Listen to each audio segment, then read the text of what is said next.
the Online Scotch Whisky Awards. Right into it.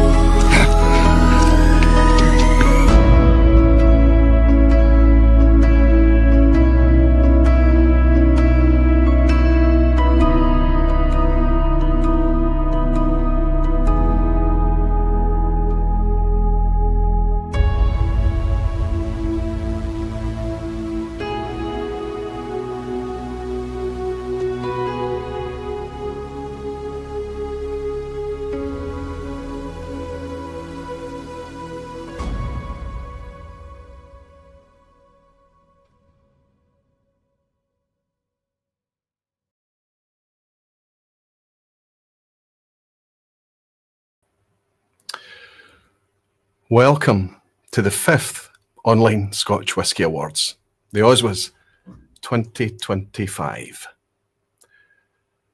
Let's go.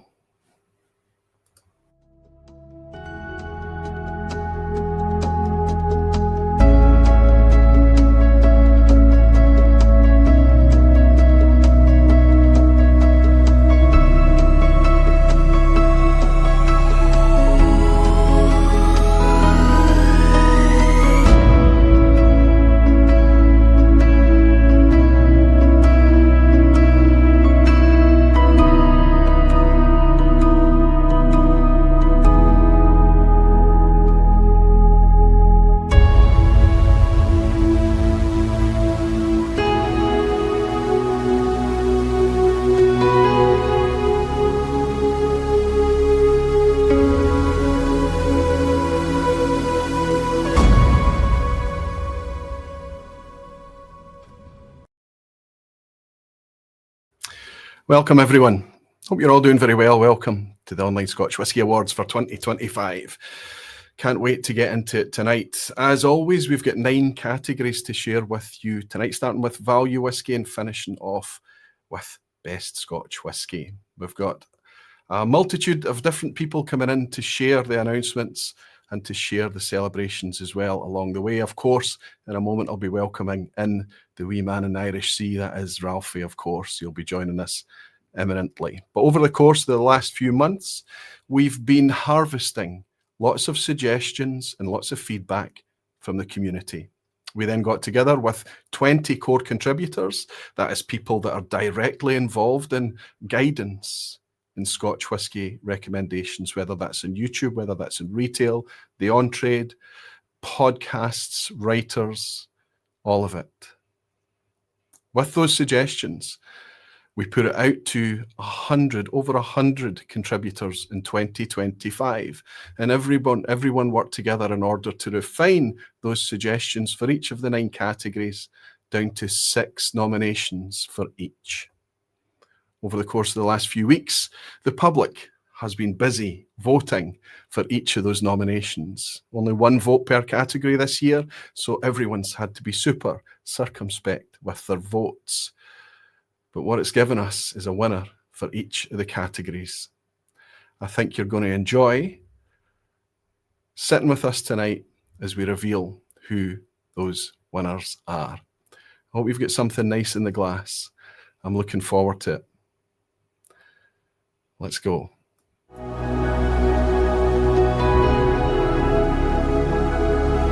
Hola mis amigos entusiastas, aficionados al whisky, aquí desde Argentina, los saluda Tito Whisky. Quiero agradecer una vez más a OSWA por haberme convocado para ser colaborador, seleccionador de los whiskies que ustedes han votado. Espero que hayan elegido cosas muy ricas y disfruten de esta transmisión.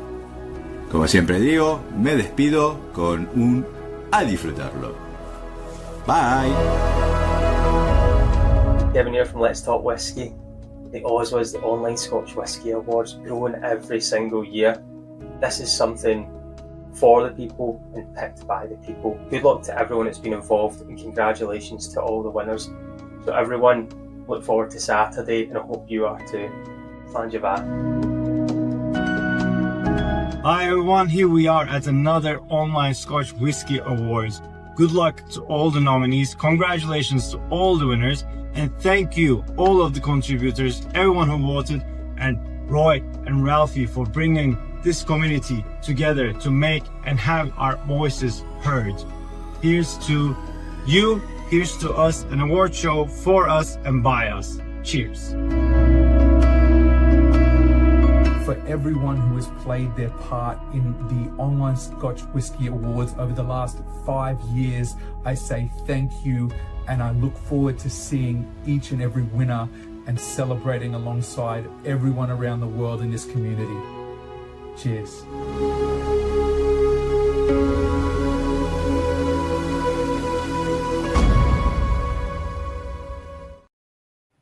Hey, welcome everybody. Welcome, Ralfy. Hello, welcome, Roy. And it is the OSWAs time again so soon. I'm telling you right now, Malt mate, it hardly feels like another year.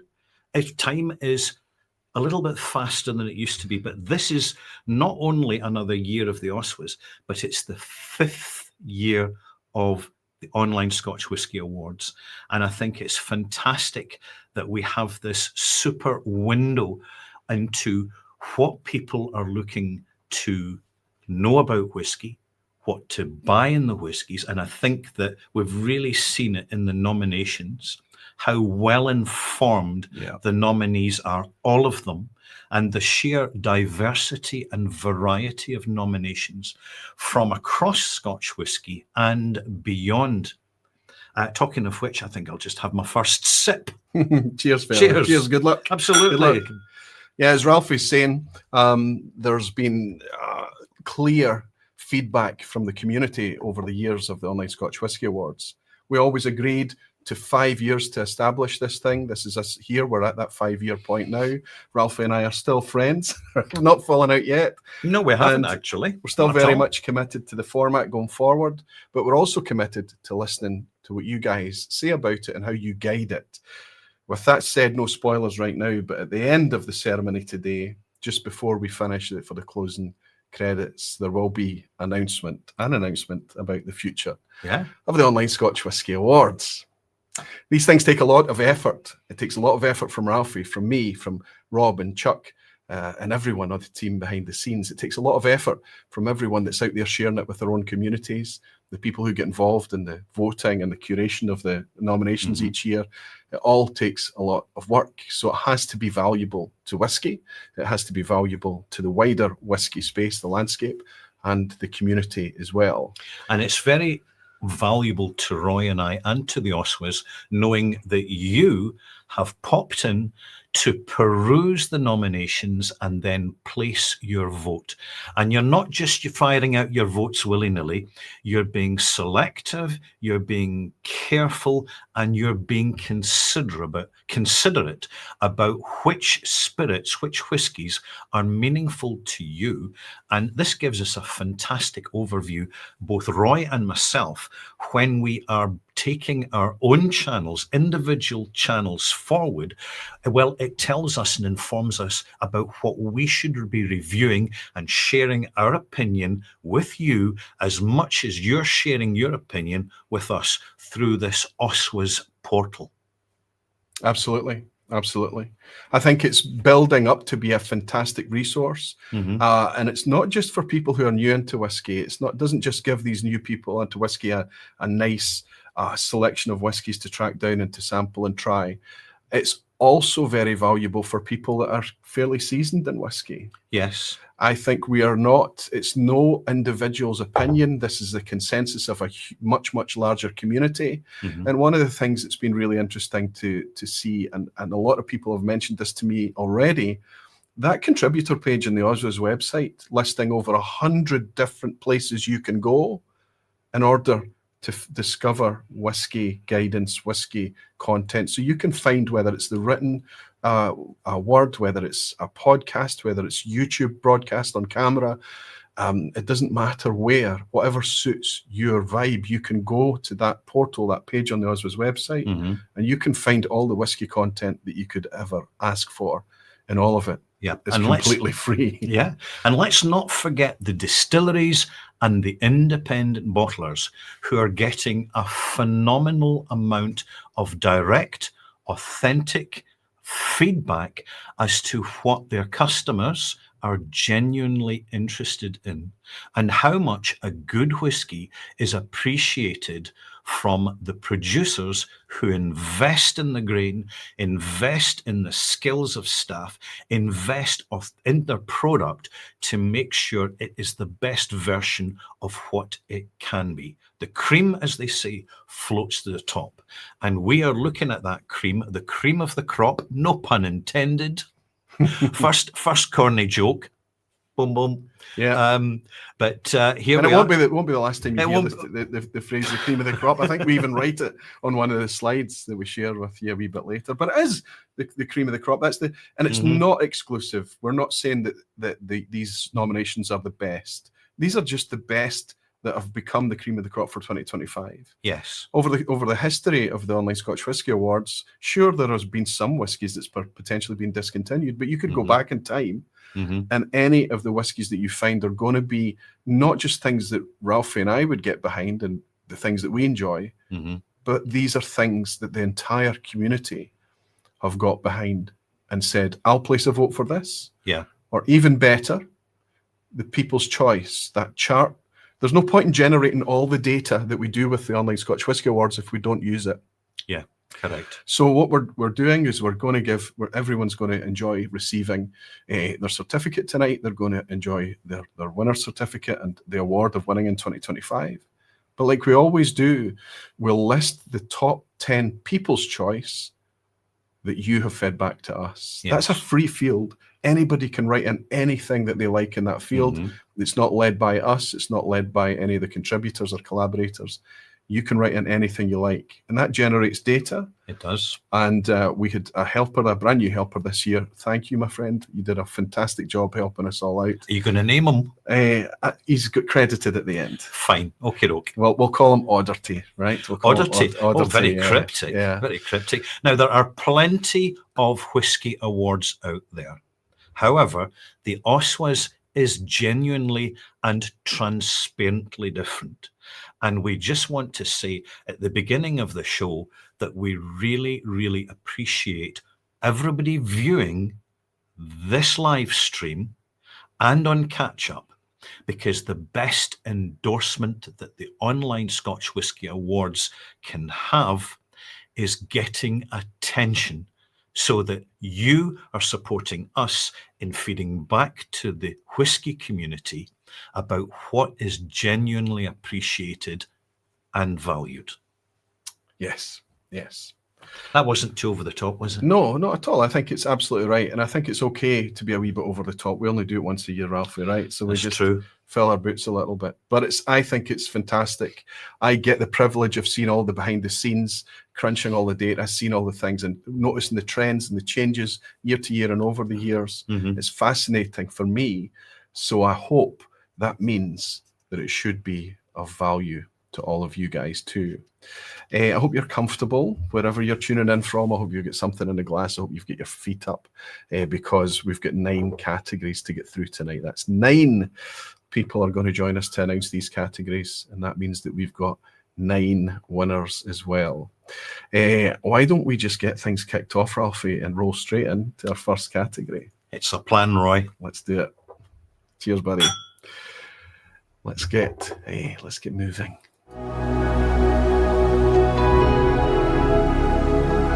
Thank you guys so much for supporting the 2025 Online Scotch Whisky Awards. I'm excited to see if either of these distilleries bring home awards like Springbank, the only distillery in Scotland that uses real unicorn tears in the floor malting process, or Ardnahoe in the Western Highland Distillery that wild ferments their whiskey using Midgie yeast. Incredible stuff, guys. Can't wait to see if they win.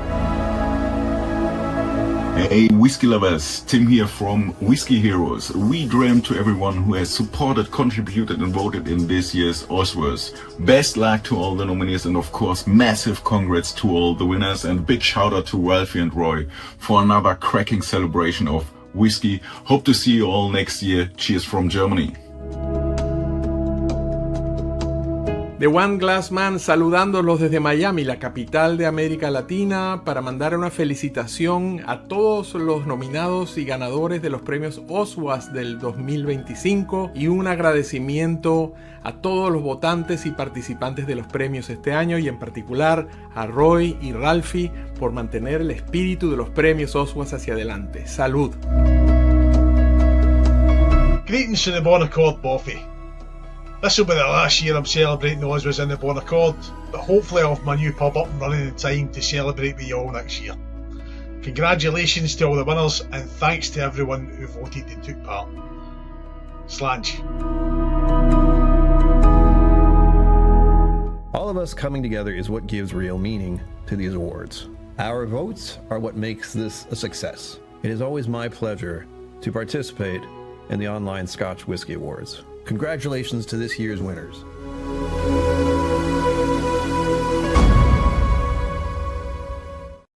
Fantastic. Thanks to everyone that put in video vignettes. We'll be sharing these with you throughout tonight's thing. It just shows you the sheer depth of collaborators that we have and how internationally spread they are as well. You'll notice that we've put wee flags next to the straps for this year, just to give you an idea where all these channels, where all these content and whiskey guides, if you like, are coming from.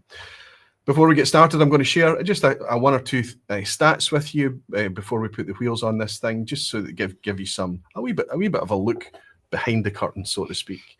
We'll add this and hope that it's working. We're tempting fate. Ralfy's been suggesting that we might get through tonight without any technical hitches. Stop it, Roy. Do not stop. Just carry on. Moving on. I don't think it would be an Online Scotch Whisky Awards if we got through it without any hitches. Let's go. OSWAs 2025. I just want to share with you a little bit about who was involved this year and let you see some of the numbers, who actually voted in 2025.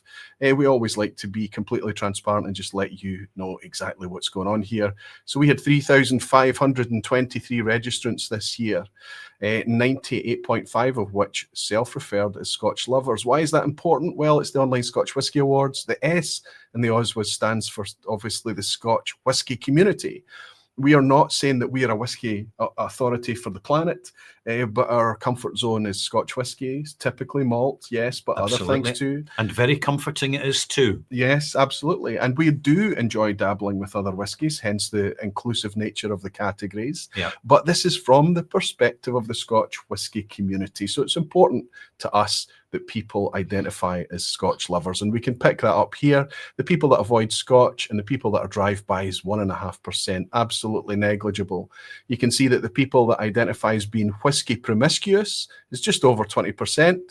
And then we've got another 21% or so, about the same number, that are absolutely all about Scotch. It's pure Scotch for them, and they're not really into much else. But this is the telling thing. This is where Ralfy and I live, over in this other half. The vast majority, Scotch promiscuous. That means that our focal point is the Scotch whisky landscape, but we love other spirits, we love other whiskies.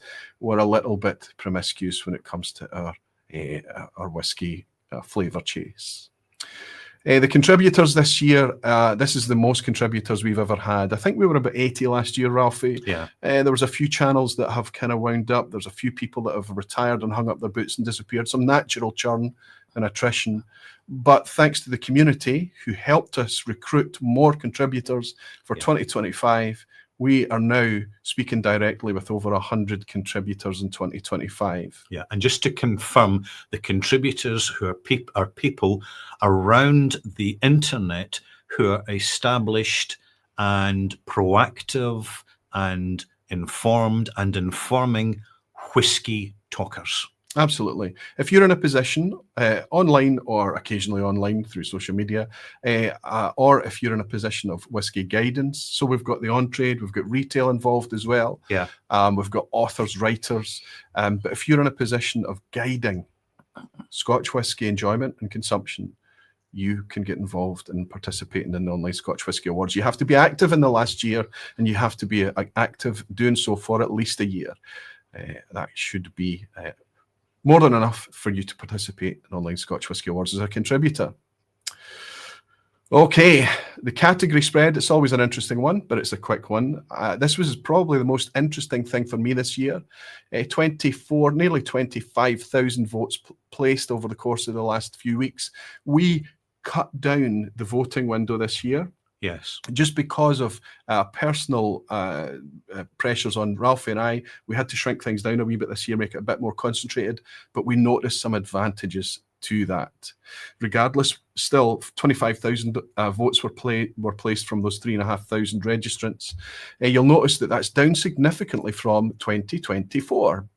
Why is that? Well, we already mentioned that we asked everyone to place one single vote in each category this year, and we capped that to a single vote. Everyone's got to be very, very careful, very circumspect, and place just one vote. So that theoretically should automatically mean we'll see half the votes that we saw in 2024, when actually there's a wee bit of an uplift on that number. So that suggests that there's been a bit more engagement, and the next stats will show you exactly where that engagement has been.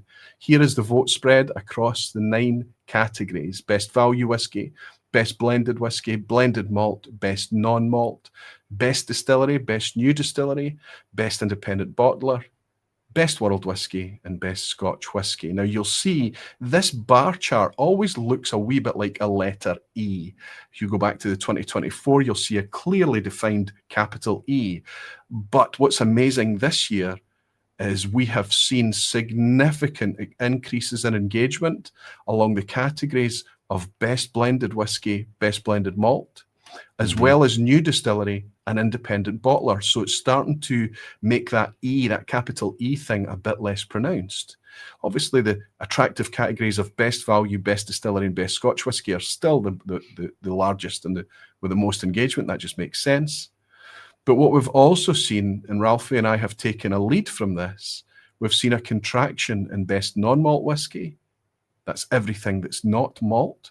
Yeah. And best world whiskey, which is everything that is not Scotch. We've seen a contraction. You're telling us clearly that your comfort, the comfort zone that you live in is Scotch whisky, and the stats reflect that. Good. On to our first category, which is, of course, best value whiskey. What do we mean when we say best value whiskey? Well, it should be pretty obvious, but we always have to kind of clarify it. It's not cheap whiskey. We're not looking for cheap, but we're looking at something that can give somebody value. So that has to be something that can settle somebody that's new into whiskey, that can settle somebody who's been in whiskey a long time. Something that represents value wherever you are. It's about flavor, it's about quality, it's about integrity, however you decide to define value where you are. Okay, in order to do that, we have to have someone come in to... Special guest, Roy. Yes, we have to have somebody to announce a category. And we want special guests. Oh, okay. Righto. The impossible I can usually achieve, but miracles take a little bit longer. However, I'd like to welcome somebody that will be recognised by the majority of you. I'd like to head over to France and welcome in an old friend of yours, actually, Mr. Serge Valentin. Serge. Hello, guys. Bonjour, monsieur. Ça va? Hey, Ralfy, comment ça va?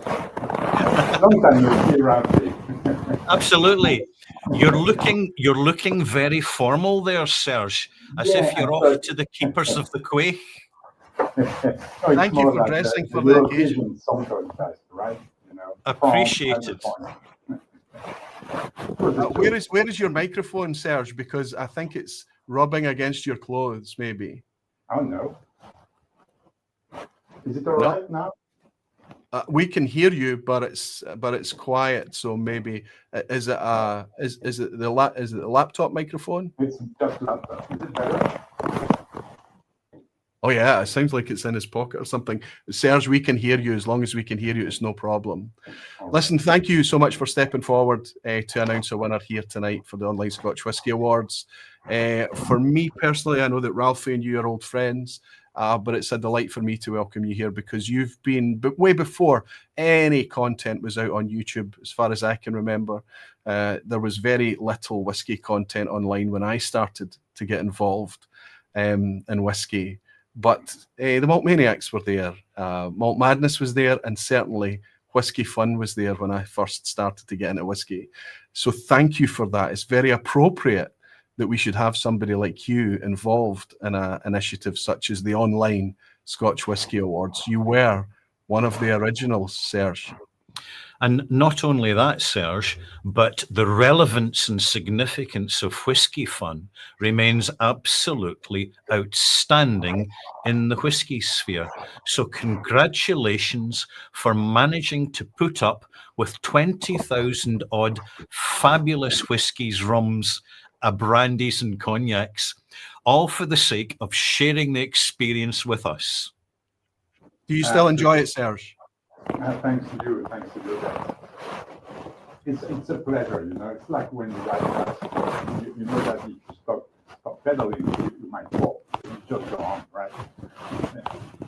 We definitely need to work out where that microphone is. Oh. It's very, very. Is it better now? I'm getting. Yes. It's quite. It's as if something isn't plugged in. Yeah, it's as if it's rubbing against clothes or something. That's what it sounds like.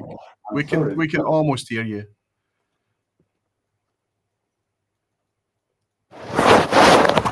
Oh yeah. He's working. That's better already? Is it all right? Oh yes. Hey. I don't know why the Macintosh connected to my iPhone. I don't know why. Right. Okay. Yes. Okay, yes. I see. Must So be now anyway. The iPhone is the microphone. So as long as you're near the phone, we can hear you nice and clearly. We managed to work it out. Wonderful stuff. Cool. Sorry about that. Not at all. I wonder, until 2025, previous to 2025, Serge, were you even aware of the Online Scotch Whisky Awards? Oh, I've seen that it existed, of course.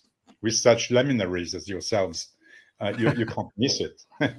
You hear that? Yeah, lemons like ourselves. No, that's probably true. You're always a gentleman, Serge. You're always a gentleman. I'd like to make a wee plug for Serge, actually. He just did a fantastic interview.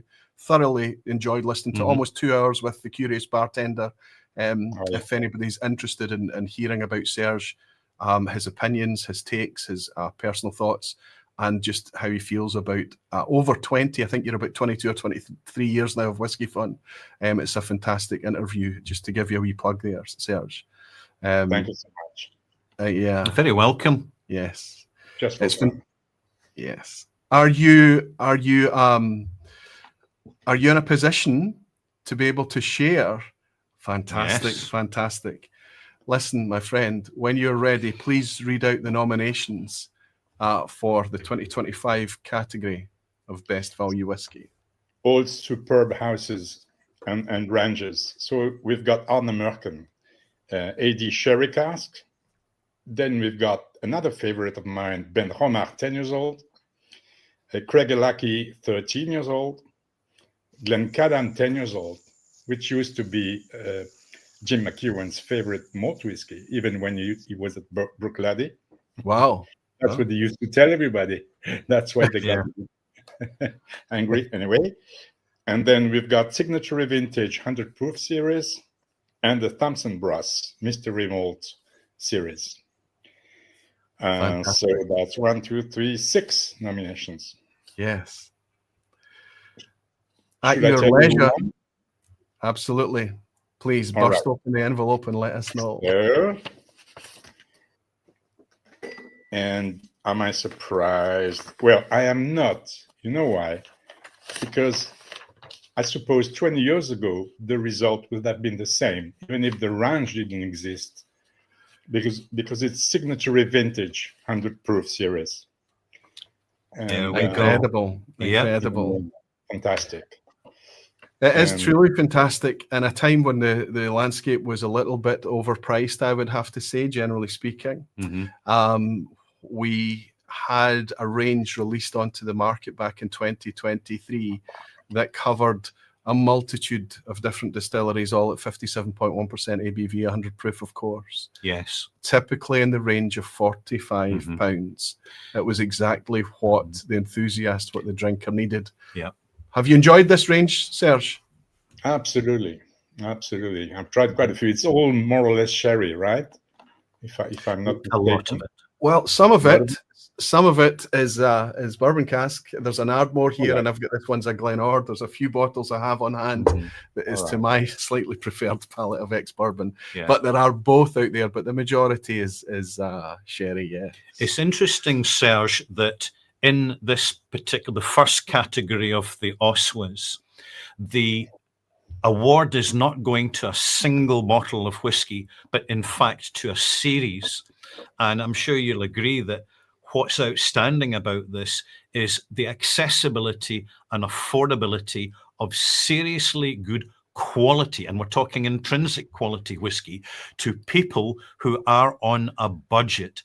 And I think it's very heartwarming that you have series like this and others which is maintaining the connectivity, the option and the choice to the global consumer that they can buy affordable whiskey which has not been over premiumized because of the sake of opportunity. Totally agree. Totally agree. I think it's in the DNA of Andrew and Signatory. Because I really remember when we started, when we first discovered all these brands and distilleries that nobody was knowing about. That's 25 years ago. Yes. They were already there. They already had these series where you could find many distilleries nobody had heard about before. The Glendullan, for example, or all these. And it's still there. I've seen they have some Glendullan, which is superb. I mean, you know, Manachmore, or all these small brands.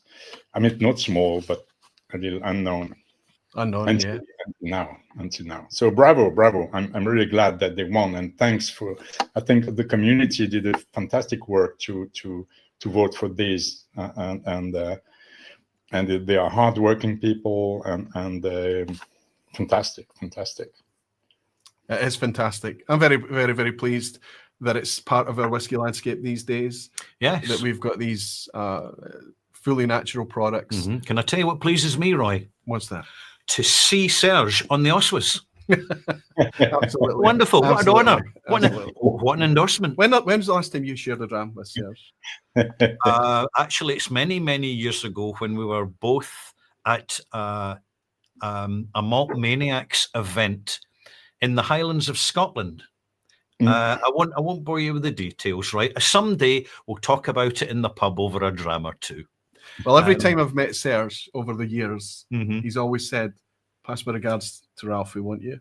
Yes. So, well, and I've always done you so. to do me a favour. Could I ask you to do me a favour? Could you pass my regards to Serge? I'll be very happy to. Come on, get on with it. Ralfy, once more, sends his regards, Serge. Listen, Cheers. my friend. Hey, look at this. Oh my goodness! Yeah, this très joli.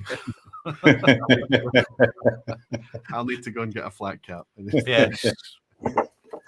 Serge, right. it warms my hard-working cockles to see you come and join and announce a winner. I think it's super appropriate that it was a Signatory vintage that you've announced tonight as well.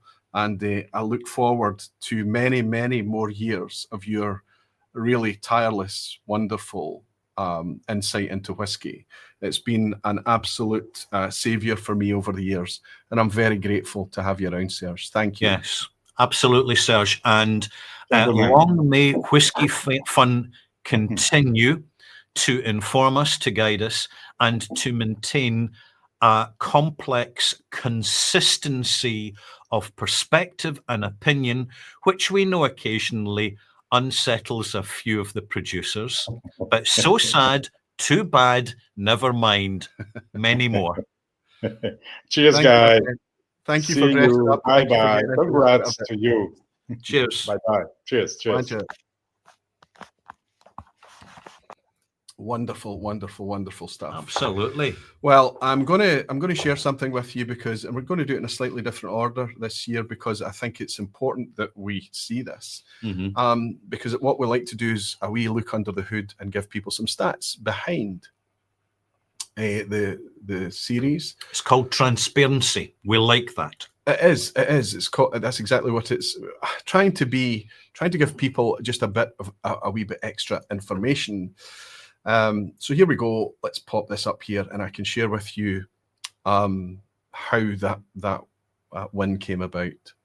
So we had 9% people decided not to vote in this category. That's down a little bit, but it's more or less the same 1% or so of difference. So we're still getting the same engagement in this category.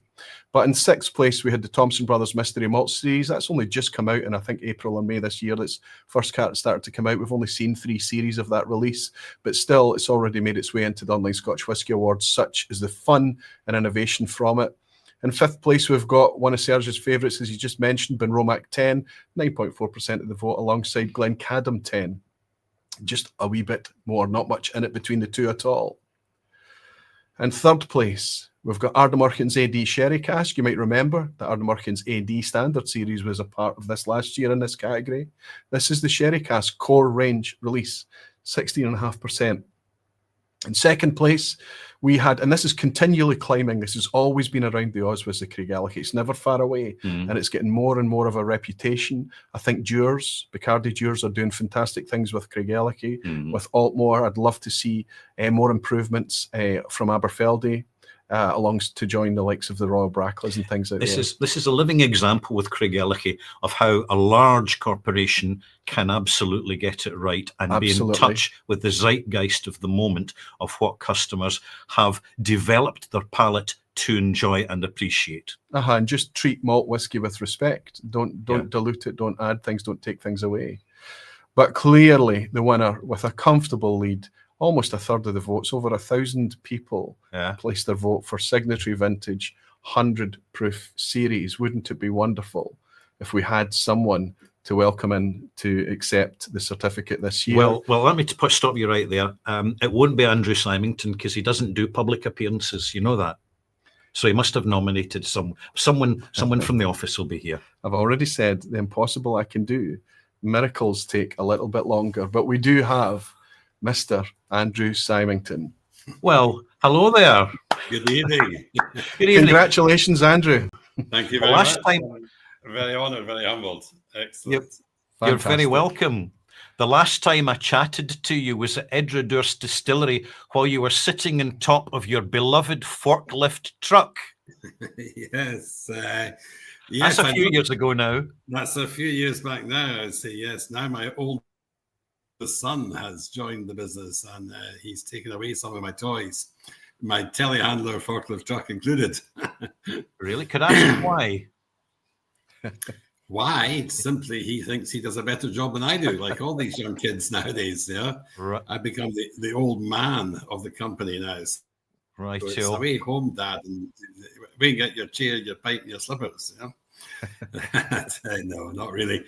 I've just concentrated very much so on the stock side of things, and we've been recasting a lot of stuff into various sherries and wines as we've done for many years now, and making the selections for the 100 proof series, trying to make them look more interesting. Somebody said it's always sherry. No, it's not. We are trying to mix it up and, you know, using different sherries, using different wines. I'm sitting here drinking tonight an Och Rusk 2012, which is in an Elatium Amarone cask. Very interesting. In Motley. Doing Motley. Absolutely delicious. It's 4 years in the Amarone cask, and it is amazing. Absolutely amazing. Fantastic. Well, you dropped a little spoiler as to what is forthcoming from Signatory Vintage. Is there anything else that you'd like to mention to whet the appetites of your customers as we head towards the end of the year? Well, there was one thing I've noticed the last few years, that you've reviewed Ardnahoe 10 and you've complained how it's a 40% and it's ridiculous. It shouldn't be. So there was a reason for that. I used to have an accountant who was very tightly controlling things, and he used to buy the tube wraps by the 100,000 a time to save 0.02 pence per unit. So I didn't. So as he retired 3 years ago, I didn't want to throw all these tube wraps away. So I stepped once the 40% ones. We're Scottish here. Come on, we don't very canny.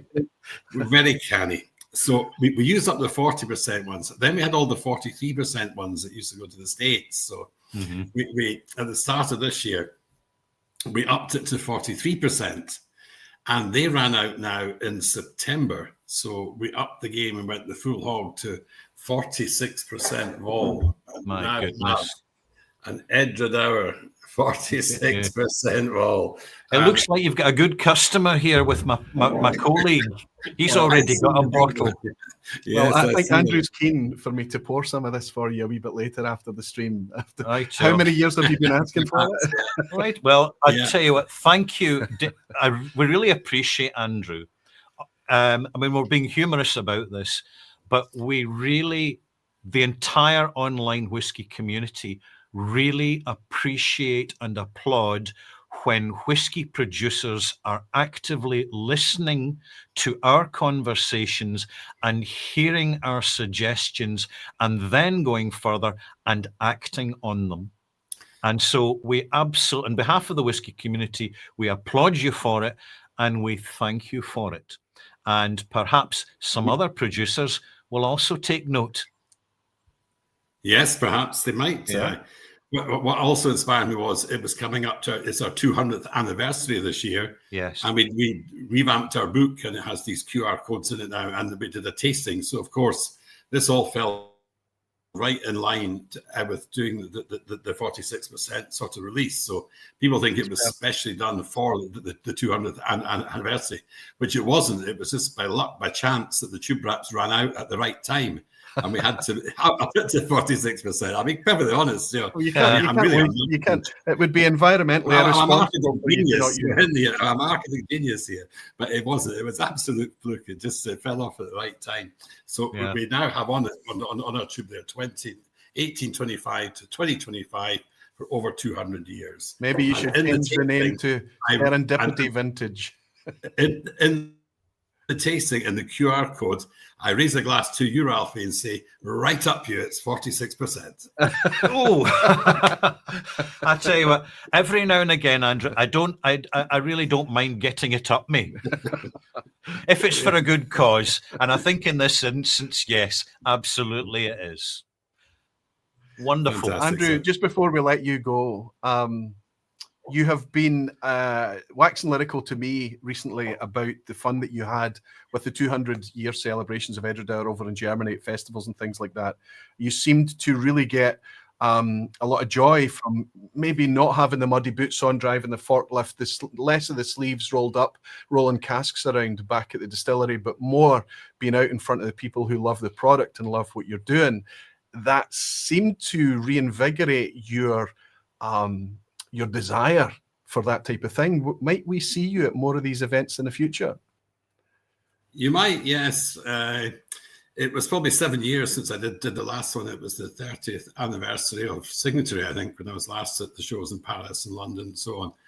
So this year I did Paris and we did the Whiskey Live Hamburg, the first one, which I kept meeting Serge. Serge did tastings with me, each of them. So I think my wife's beginning to wonder if there's a thing going to be in Serge. I keep meeting him every other Saturday night at various locations. But I've thoroughly enjoyed it. It was nice to get back out, having been away. I did shows for many years, up until about 2008, when we started building extensively. I edited our bottling hall, all the renovations we did, building the second distillery and everything. So all that's complete now and done. So I do find myself with a little bit more time on my hands. So yes, I did thoroughly enjoy it, meeting up with some old friends that I hadn't seen for many, many years. We're all getting older, and it's nice just to see and, to hear all, I got a lot of praise for the products that they've done. I'm very, very thankful and very humble about everything of that, we put a lot of work into it. We invest a lot in casks and whiskies. I spend a lot of time recasking stuff. Sometimes it's in wine casks. I particularly like wine as my second sort of love. And I do a lot of various obscure wine casts and things, which some people hate and don't like. Others think they're absolutely wonderful. So, like everything else, you can't please all the people all of the time. Absolutely true. But you're doing a good job of pleasing most of us most of the time, Andrew. Absolutely. With 46% 10-year-old Edredure. That's a pretty good start. Thank you very much. Thank you. You're very welcome. Thank you very much for having me on. And I'm very humbled. This is a great award to have. Amazing. Fantastic. Great. Thank you very much. Well, it's a pleasure for us to be able to announce it to you, but it's not from Roy, it's not from Ralfy. It's very much from the Scotch whisky community. The online community. Andrew. Yeah. Thank you. I appreciate that. Thank you for joining us tonight. Very much. Cheers, my friend. Your good health. Your good health, guys. To your future. Cheers. Take care. There you go. Yeah. He's still there. He's still active. He's still as busy as ever.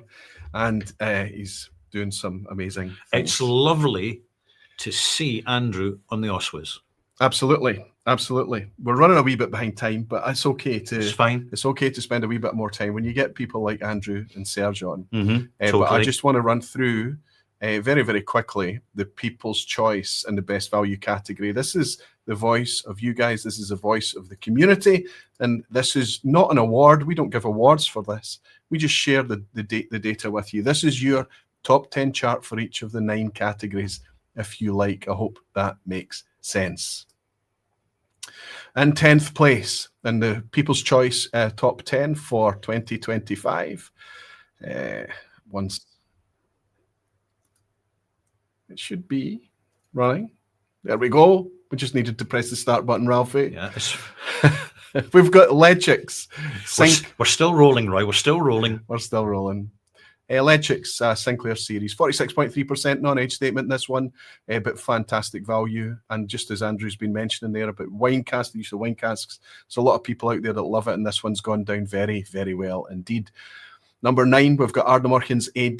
This was in the running. It was actually a nomination back in 2024, and it makes it into the top 10 as a new entry this year.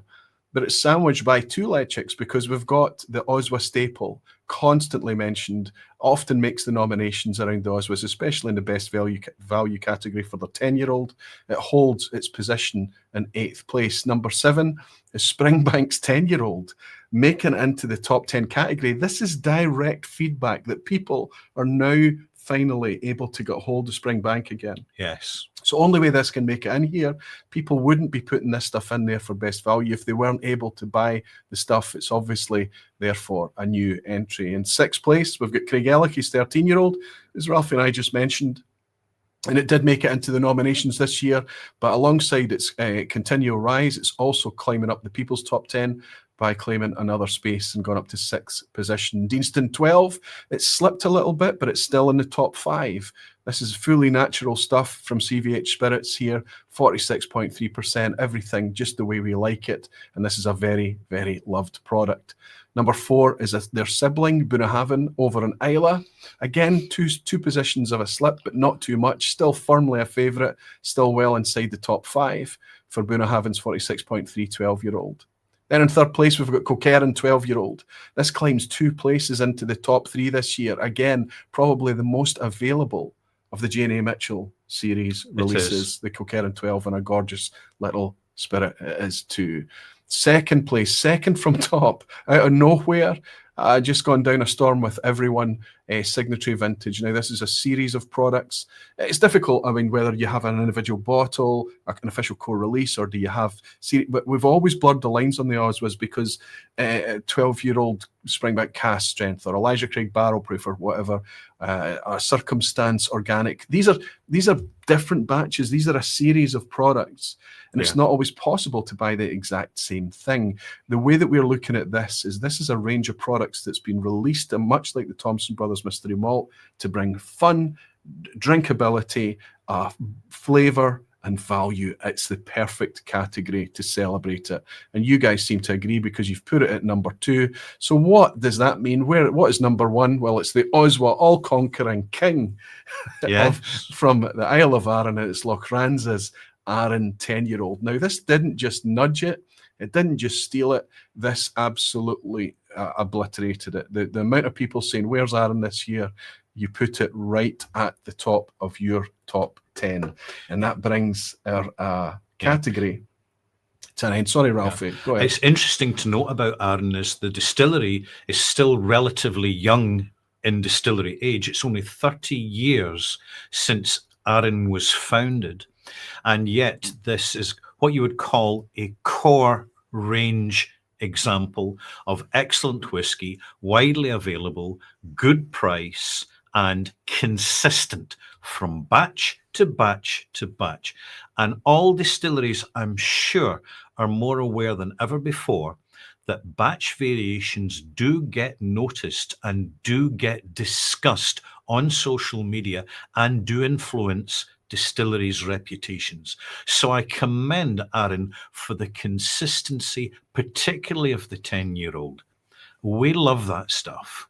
And finally, it's got Braille on the label. Very few distillery labels have Braille.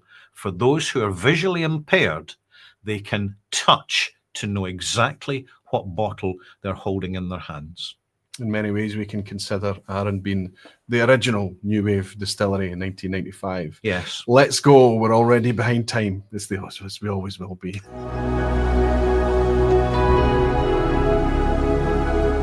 Hello from sunny Australia. I'm Nate Martin, the Whiskey Scribe. And what I love about OSWA is that it proves that whiskey brings the world together. One dram, one debate, one dodgy pronunciation of a Gaelic word at a time.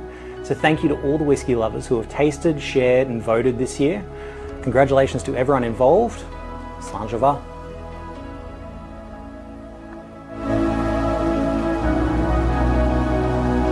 Hey, it's Jane from Whiskey Sisters podcast. Good evening.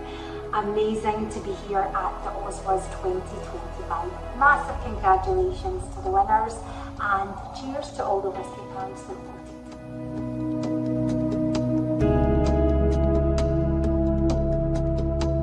Cześć, z tej strony Władysław z kanału Whisky Malt Content.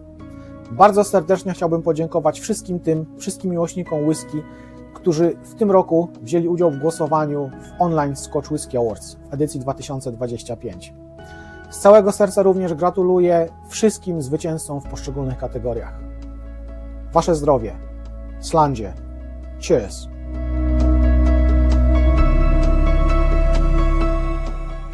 Augenlive yet? What's up, OSWA? We are back! Like the Terminator would say. We appreciate the opportunity to be part of the community. And it was our pleasure to help with the pre-selection. Facts. And a huge thank you to Roy and Ralfy for making this happen. And we hope you are not lacking of good whiskey for the rest of the live stream. Launching. Oh, the elevator's here. Oh, there.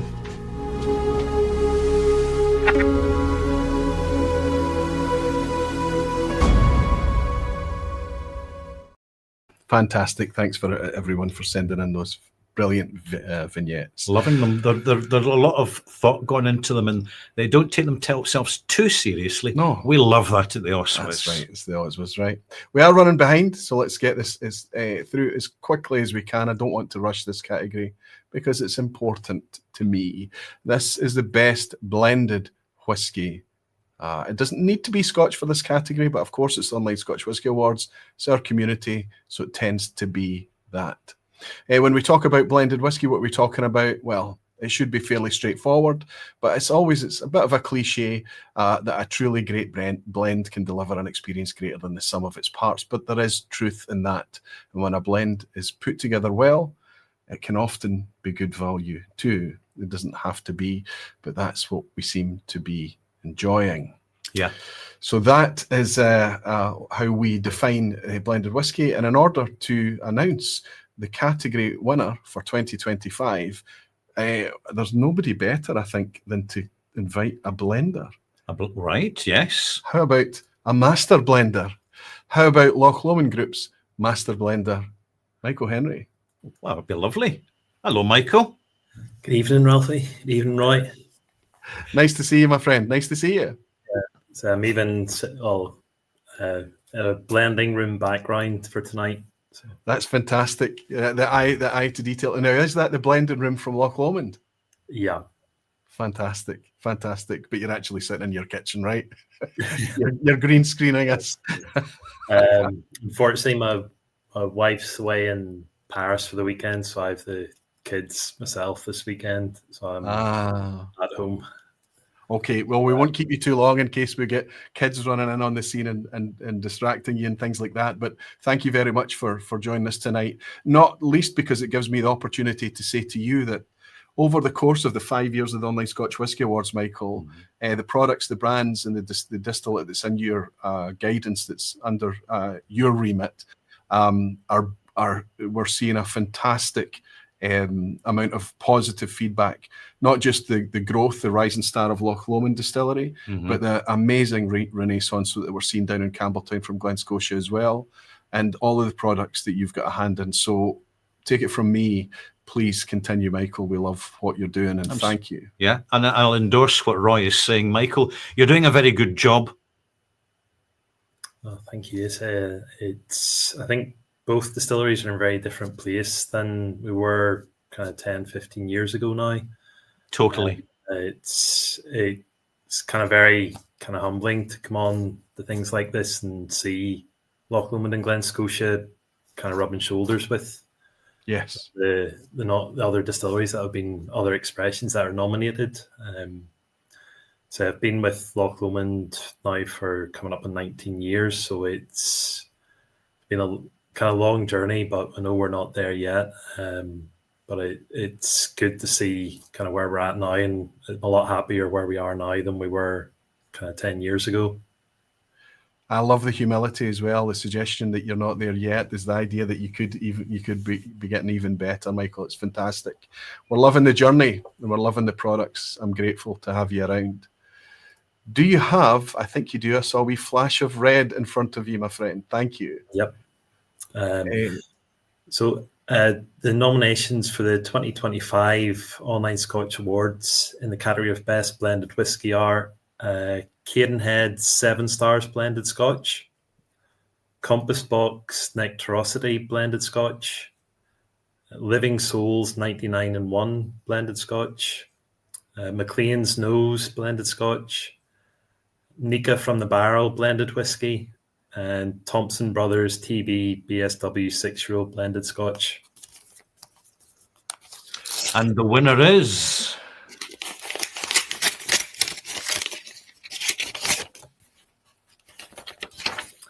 And the winner is Maclean's Nose Blended Scotch. Fantastic. There we go. Fantastic. If we talk about humility, we talk about this fantastic little humble product, right? That's just been created at the right price point from the right ingredients, treated and handled well. I'm excited about this. We're going to see the stats in a second here, Michael, before we welcome in somebody to accept the award. But you might be surprised to see just how nip and tuck this was. This was in the running this is the third year in a row this has been in the running. Yes. But it managed to win out this year. Quite amazing. Have you tried this one, Michael? Yeah, I've tried this and quite a few of the ones in that list. Mm-hmm. And can I ask you a wee question here? Would you like to offer any spoilers to the online whisky community as to what's coming out from Loch Lomond Distillery or Glen Scotia in the foreseeable future? Well, Loch Lomond, I think people are starting to look forward to the Distillery Edition series. I think we've just had a long fermentation 10-year-old. But I think next year we've been doing some work with cereals. So we could have a Scotch whisky made with unmalted barley. Right. Scotch No, grain. that's interesting. I think Glen Scotia, I can't say too much about that now, but there's a festival coming up kind of May time, and there'll be a release out for that. So terrific. Lovely. It's lovely to see you, Michael. And keep up the good work. Me in tonight and say congratulations to the winners this evening. Yeah. Lovely. Congratulations to you too, Michael. You're always in about it. It doesn't matter the category, whether it's value, whether it's Scotch whisky, whether it's distillery. There's always things to talk about, especially in the People's Choice. Yes. About the work that you're doing, and it's heartening to see it. I'm very, very grateful. Yep. And always a gentleman, Michael. Oh, thank you. You're very welcome. Cheers now. Thank you, my friend. Okay, cheers. Cheers. Wonderful stuff. Let's share these stats with you so that we can let everybody see how the pie was cut, so to speak. No votes for this one. This is a significant jump, almost 7% increase in engagement for the blended category. I think people are starting to enjoy blends. They're starting to engage with them a wee bit more. We've certainly seen that reflected in the stats. Cadenhead 7 stars, really under the radar, this one. I think you need to go to a Cadenhead store, buy it online, go to Campbeltown, something to pick up this one. Yeah. But really quite an interesting high malt content, good quality blended Cadenhead 7 stars. Yes. Compass Box Nectarosity, pretty new on the scene. Maybe not a lot of people tried that one yet, but one of the it's not a blended malt that we associate with Compass Box. It's a blended Scotch whisky in 5th place. 4th place, we've got Nika from the Barrel. It's been around the OSWAs once or twice, and even way back in the beginning, it actually managed to win this category. There's a lot more competition now. Living Souls 99-1. It's come from nowhere. It's one of these serendipitous little things that the reason they call it 99-1 is the 1% in there is some grain whiskey with 99% high quality island malt whiskey. This has come from nowhere. This has come around in this year, and it's already hit the community with a lot of positive feedback. Allegedly Loch. Allegedly. Second place this year, and I want you to take note of just how nip and tuck this was.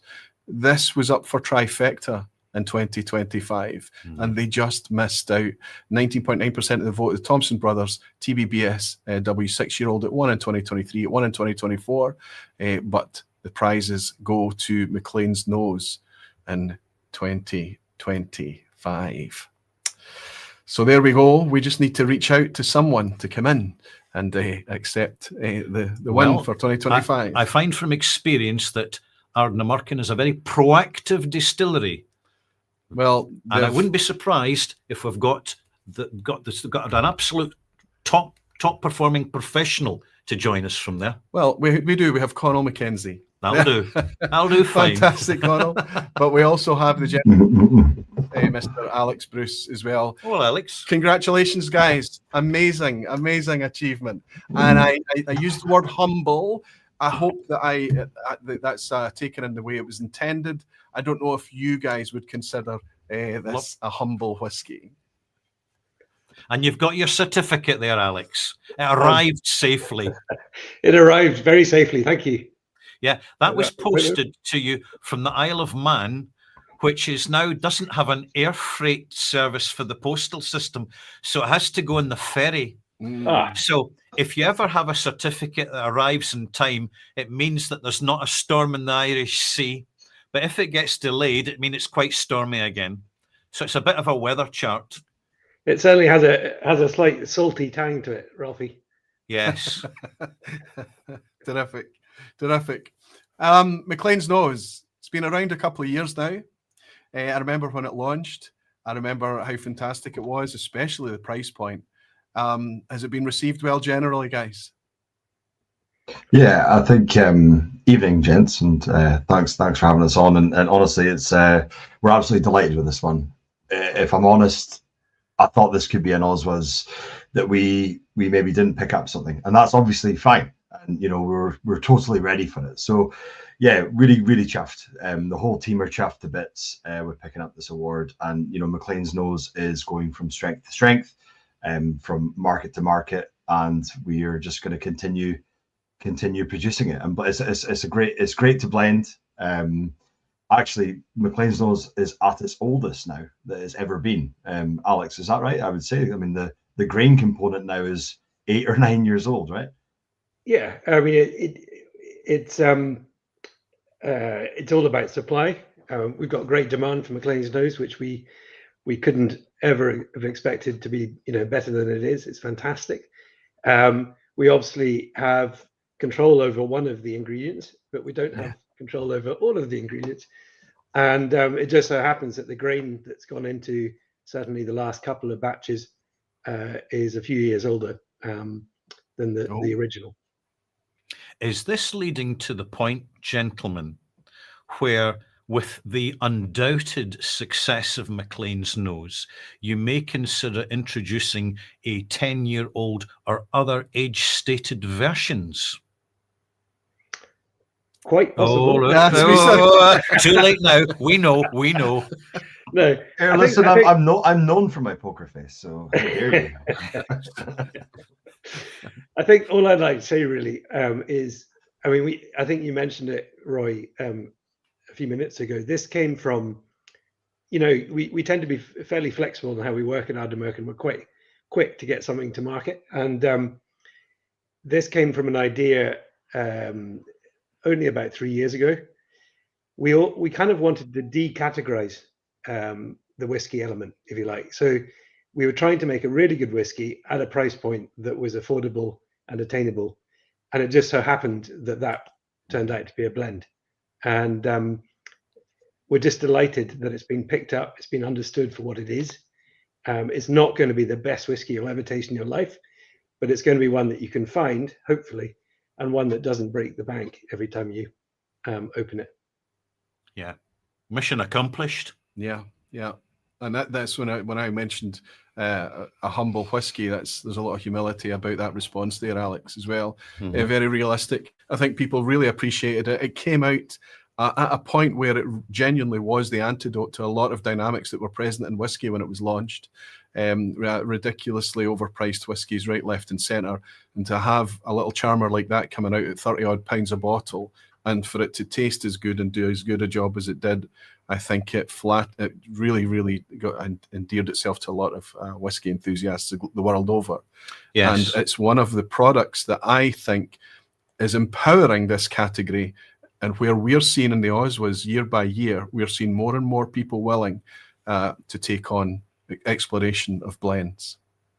Absolutely. I think, just from my point of view as well, we were up against some pretty serious competition there. Yes. The Thompson Brothers blend. I mean, I've been through, I think, 3 of those in the household here. So we're just delighted to pick up this award. And yeah, I think Maclean's nose will hopefully go from strength to strength. It's not going away anywhere. Obviously when it first came out, it was sub £30, and we're just teetering over that in the UK with duties and duty hikes, etc. So yeah.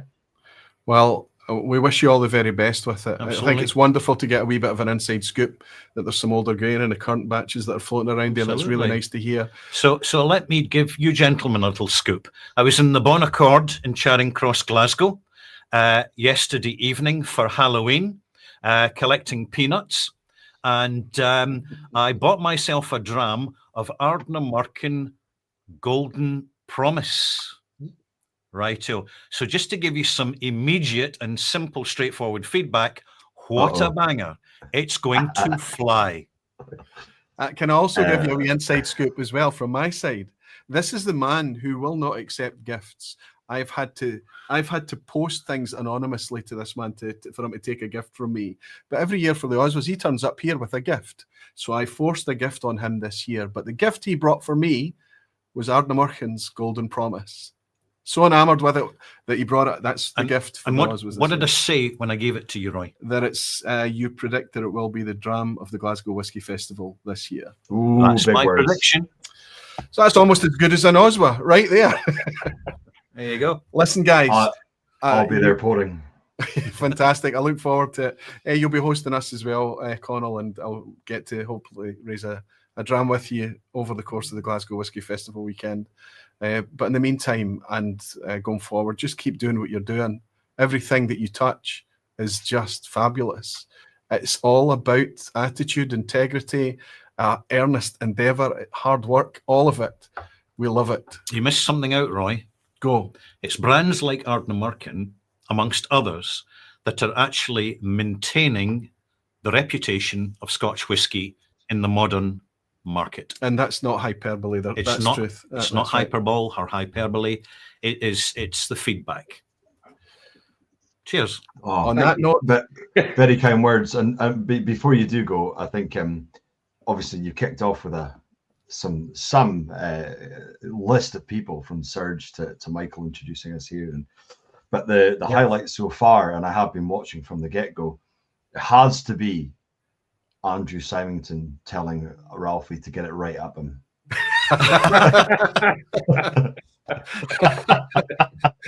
And you know, the amazing thing about that is, if you're going to spend year after year after year asking for something, and then he eventually gives you it, absolutely, yeah, it's like you said at the time. Yes. You'll take it. I'm just going to take it. I'm going to roll with it. Yeah. You know, It's it's perfect. public It's knowledge now. I can't pretend it didn't happen.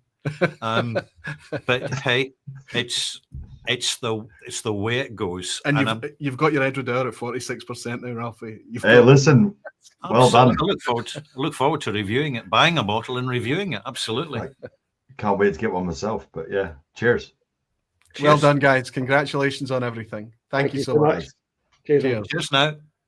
Cheers, lads.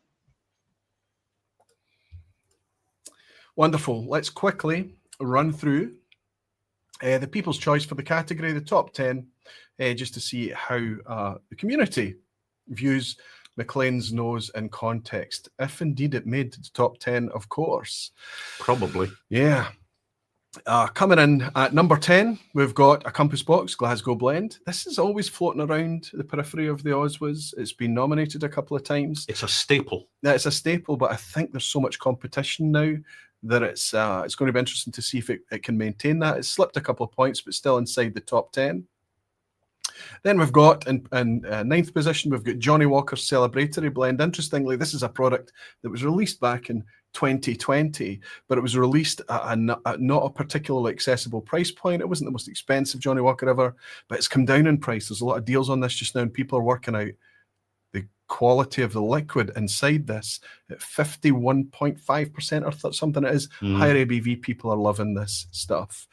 Then in eighth place, we've got Little Brown Dog, Drukit Dug. This is another one of those series of products. There's no singular Drukit Dug, but it's famous for being it. Don't let the low ABVs put you off here, because it tends to be typically cask strength at these lower ABVs, using significantly old grain in the mix as well. Drukit Dug is an absolute brilliant wee blend. James Eadie's slightly higher ABV Trademark X blend got a new entry right in at number 7. People engaging with the blend from James Eadie as well. Cadenhead 7 stars, up 4 places. It did appear in the People's Choice last year. I think it's probably benefited a little bit from a nomination this year, but again, potentially just by suggestion, people are reaching out and trying Cadenheads. If we go into the top 5, Nika from the Barrel, an OSWA staple, slipping a point just because of the competition. Another staple, Cutty Sark Prohibition. Can I tell you, for the price point of this, £24 sometimes, I think it's tough to get a better value whiskey at that price point. Totally. I think people are surprised at how good drinking this, another humble wee blend, but 50% ABV, this one. Tremendously versatile bottle. Yeah, absolutely. Neat or mixer. Here we are, from nowhere. This thing's come from nowhere. This Living Souls, 99 plus 1, 99 and 1. Obviously a new entry straight into the top 3. People loving the value here and the flavour.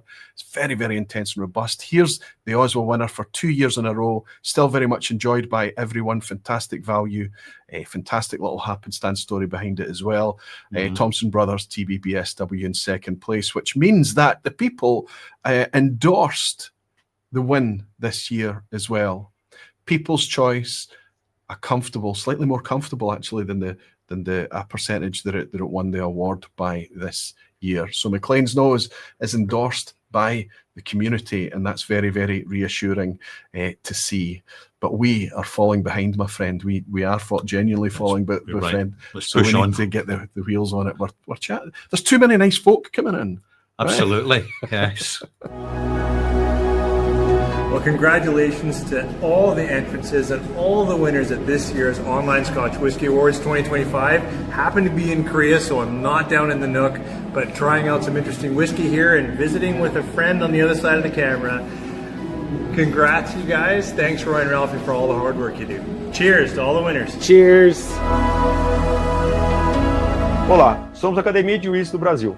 a gente cria conteúdo independente em língua portuguesa. Fazer parte dos OSWAs nos interessa pelo básico. Entusiastas votando, processo transparente e nada de maquiagem, que é o que a academia já faz por aqui também. E esse ano a gente está participando como colaborador, que é uma extensão do que a gente já faz no dia a dia para o entusiasta brasileiro. Obrigado ao OSWA e obrigado à comunidade. E que venham bons drums.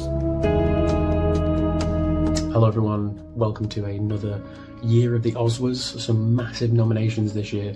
I hope that you can all take part and all of your favourite whiskies end up winning. It's an incredible opportunity to get to know more people in the whisky community and just have a wonderful night as well, especially as the cold nights start to draw in. But thank you all for taking part, and we will see you soon.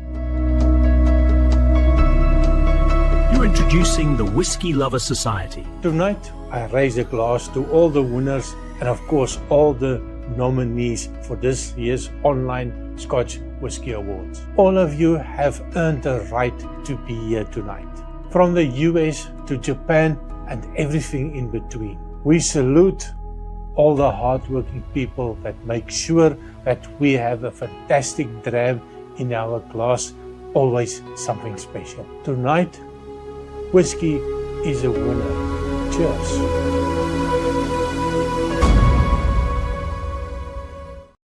Thanks, Gert. Indeed, tonight whiskey is the winner. Okay, as we move into the third category for tonight, we're now on to blended malts. How do we define this category? It should be fairly straightforward. This is very similar to the previous category, except it's all malt. Different single malts mixed together in order to create a product that should, I suppose, theoretically be like that old cliche, better than the sum of its parts. Listen, we've seen an explosion of experimentation, playfulness, creativity here in this category. People are much more relaxed about enjoying their malts when it's in a blended form, and we see that in the stats. In order to announce who the winner of this category is, one of our pals, the wonderful. What you got, pals? Well, she's very good at making me feel like she's my pal, and that's absolutely enough. That's enough for me. I'm going to reach out to the wonderful Julie Hamilton. Hello. Julie. Hello, Julie.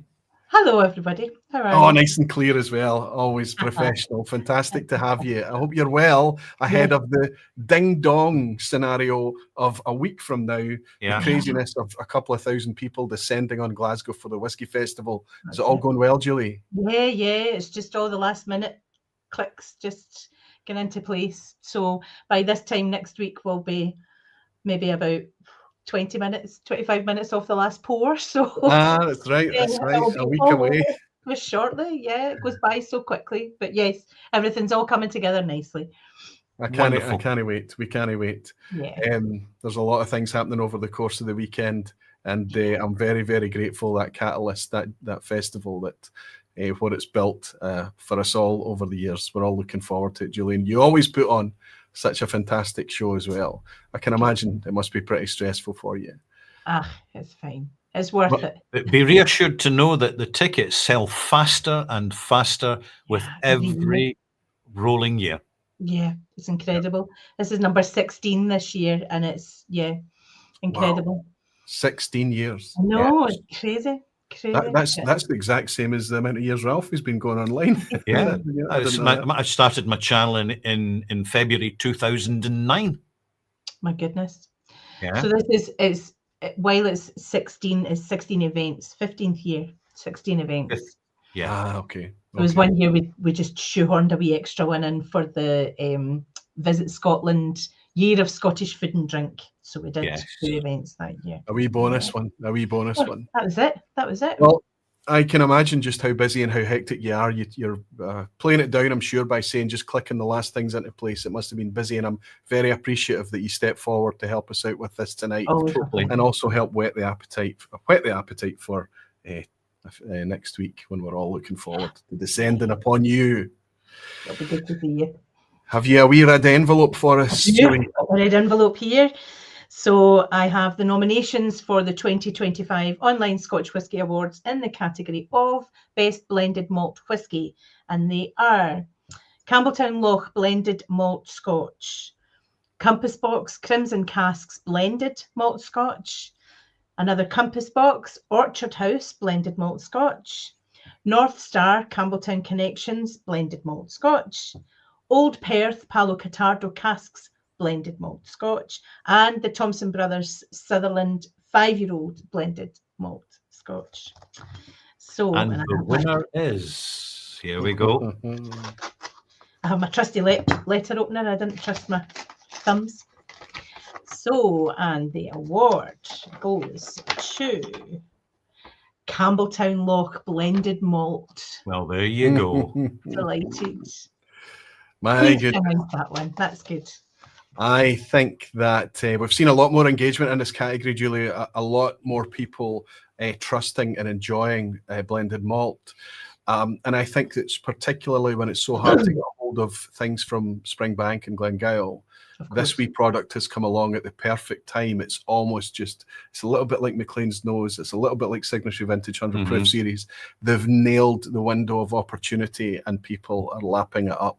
It's a cracker, isn't it? Belter. Absolutely. Yes. There's 40 quid behind me. Yes. Something like that, yes. It's amazing. 46% ABV, all malt, all natural. Janie Mitchell wouldn't have it any other way. Terrific. I have to say this is maybe, could be one of the most predictable of these category wins, but you know. Yes. Amazing, amazing, Julie. Listen, we both wish you the very best of luck with all the arrangements for next weekend. We can't wait to participate in it. And honestly, a heartfelt thank you for taking time out of your peaceful Saturday night to come and indulge us. Absolute pleasure. Yes. Good luck to all the rest of the categories. Cheers, And your guys. good health. Cheers now. Cheers, Julie. Cheers. See you soon. Let's go and show you how the split was. I think it's nicer to show the split before we get the guest in because it gives it context. It just gives an idea of, you know, how close was this? Yeah. How much people engaged with it, that type of thing. So if we bring this back on stage, I can share those details with you. No votes, a tiny change in engagement, but it's increased this year. But you can see there's still a lot of work to be done. As soon as the blended word is involved, people like their single malts. People like single malt whiskey. They need to realize that this is still 100% malt. Regardless, it's increasing. And I think it's thanks to products like our winner. In sixth place this year, we had the Crimson Casks from Compass Box with 3%. Old Perth Cortado, 5.4% in fifth place. Fourth is North Star's Campbeltown Connections. This has done incredibly well, considering how small an outturn that product was. Yes. It's done terrifically well. It went down very well at the Campbeltown Malts Festival this year, and I think that's what's propelled it into the consciousness of the enthusiasts. Thompson Brothers Sutherland 5-year-old, despite the fact this is one of the most scarce products from the Thompson Brothers, really difficult to get a hold of. They have tried every release that's come out, they have reduced the price. Yes. They certainly know how to stir the whiskey scene, those lads. Well, I mean, the producers that are doing exactly what we're asking. And in third place, we've got Compass Box Orchard House, despite the fact, Ralfy, that this is actually being discontinued. Right, I didn't know that. Yeah, and in second place, Compass Box Orchard House. But winning the category comfortably, easily by 38%. It's going to be difficult to beat a margin like that. Nearly 1,400 votes for Campbeltown Loch. That is just incredible. And it's such an endorsement for a very, very popular product. It is. Let's see if anybody down on the peninsula is willing to come in. Well, they've been reliable in the past. They have been. They have been. I can see a familiar face. Let's welcome in the gentleman that is David Allen. Congratulations, sir. Congratulations. Hello again. Hello, how are you? Wonderfully well. Good, yeah. Have you got much wall left for hanging these certificates on? Or are you going to have to build a new one?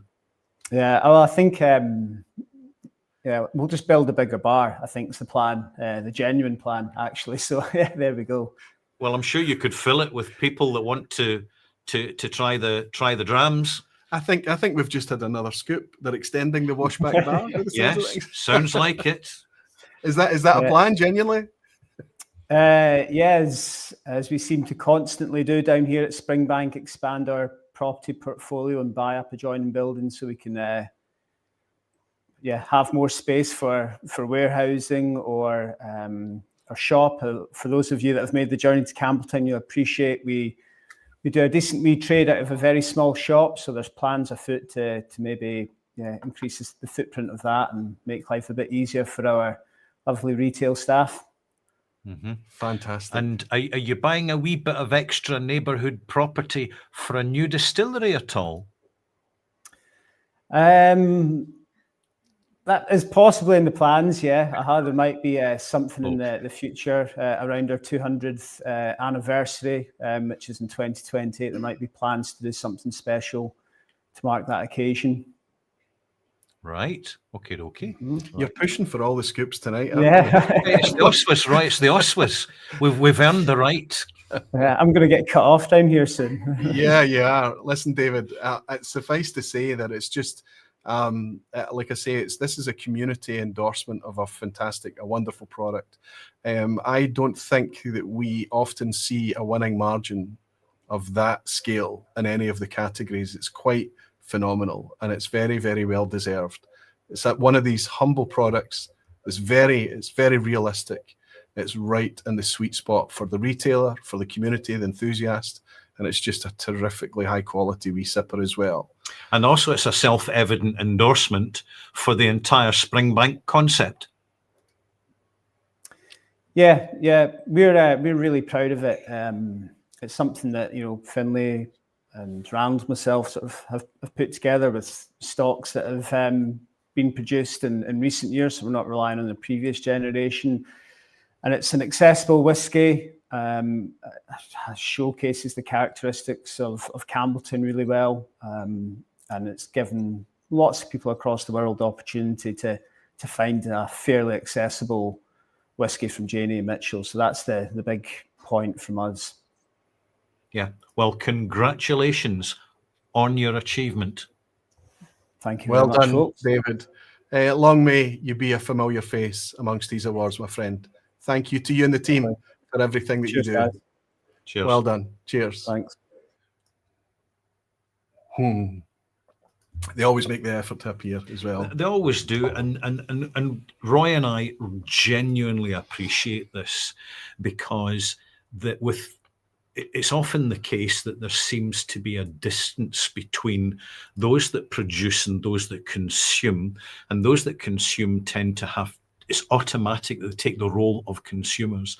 But one of the beauties in Scotch whisky is that you do have much more of a complex interaction going on, which is part of the uniqueness of what Scotch whisky is. Absolutely. There's a reason that people love going down the peninsula. And they always come away even more endeared after the pilgrimage. And it's great for surfing, by the way. one of Scotland's top surfing spots is the Westport Port Beach, just before, because it gets the full Atlantic swell. I bet you didn't know that. We're getting all the scoops tonight. Big scoop. Ralfy's a surfer. Hey, it's Jeremy from Super Social Club. I love this time of year because you get to hear the words, and the OSWA goes too. Are there 4 better words in the English dictionary in November? I don't think so. Cheers to all the winners. Cheers everyone out there. Have a good one, guys. Good day, friends. How you going? It is Ryan here from Soho Whisky Club. Huge thanks to everybody who contributed, who voted. It's really awesome to see the industry and the community come together for these awards. And of course, huge congratulations to all of this year's winners of the Online Scottish Whisky Awards. Sláinte. I'm Tim from Whiskey Whereabouts with a pour of last year's best Scotch whiskey. While we wait to see who's going to win this award this year, cheers to everybody who voted, participated in this year's awards. Congrats to all the winners. Hi, I'm Rick from The Whiskey Zone. 5 years. A fair number of changes in the whiskey world during that time, but the reason we're all here today is not because of change, but a constant. the OSWAs. So I'm going to use this to toast the entire OSWA team, as well as all of this year's nominees and winners. Slanjava.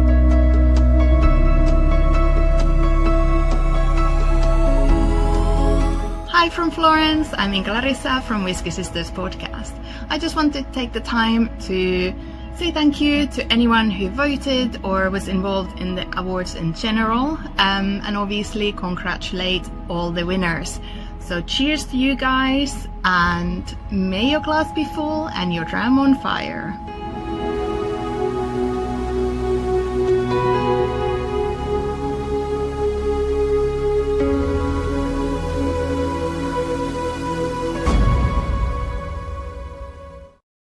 We are running a wee bit behind, and in my anxiety about that, I forgot. You tell them, Roy. You let them know.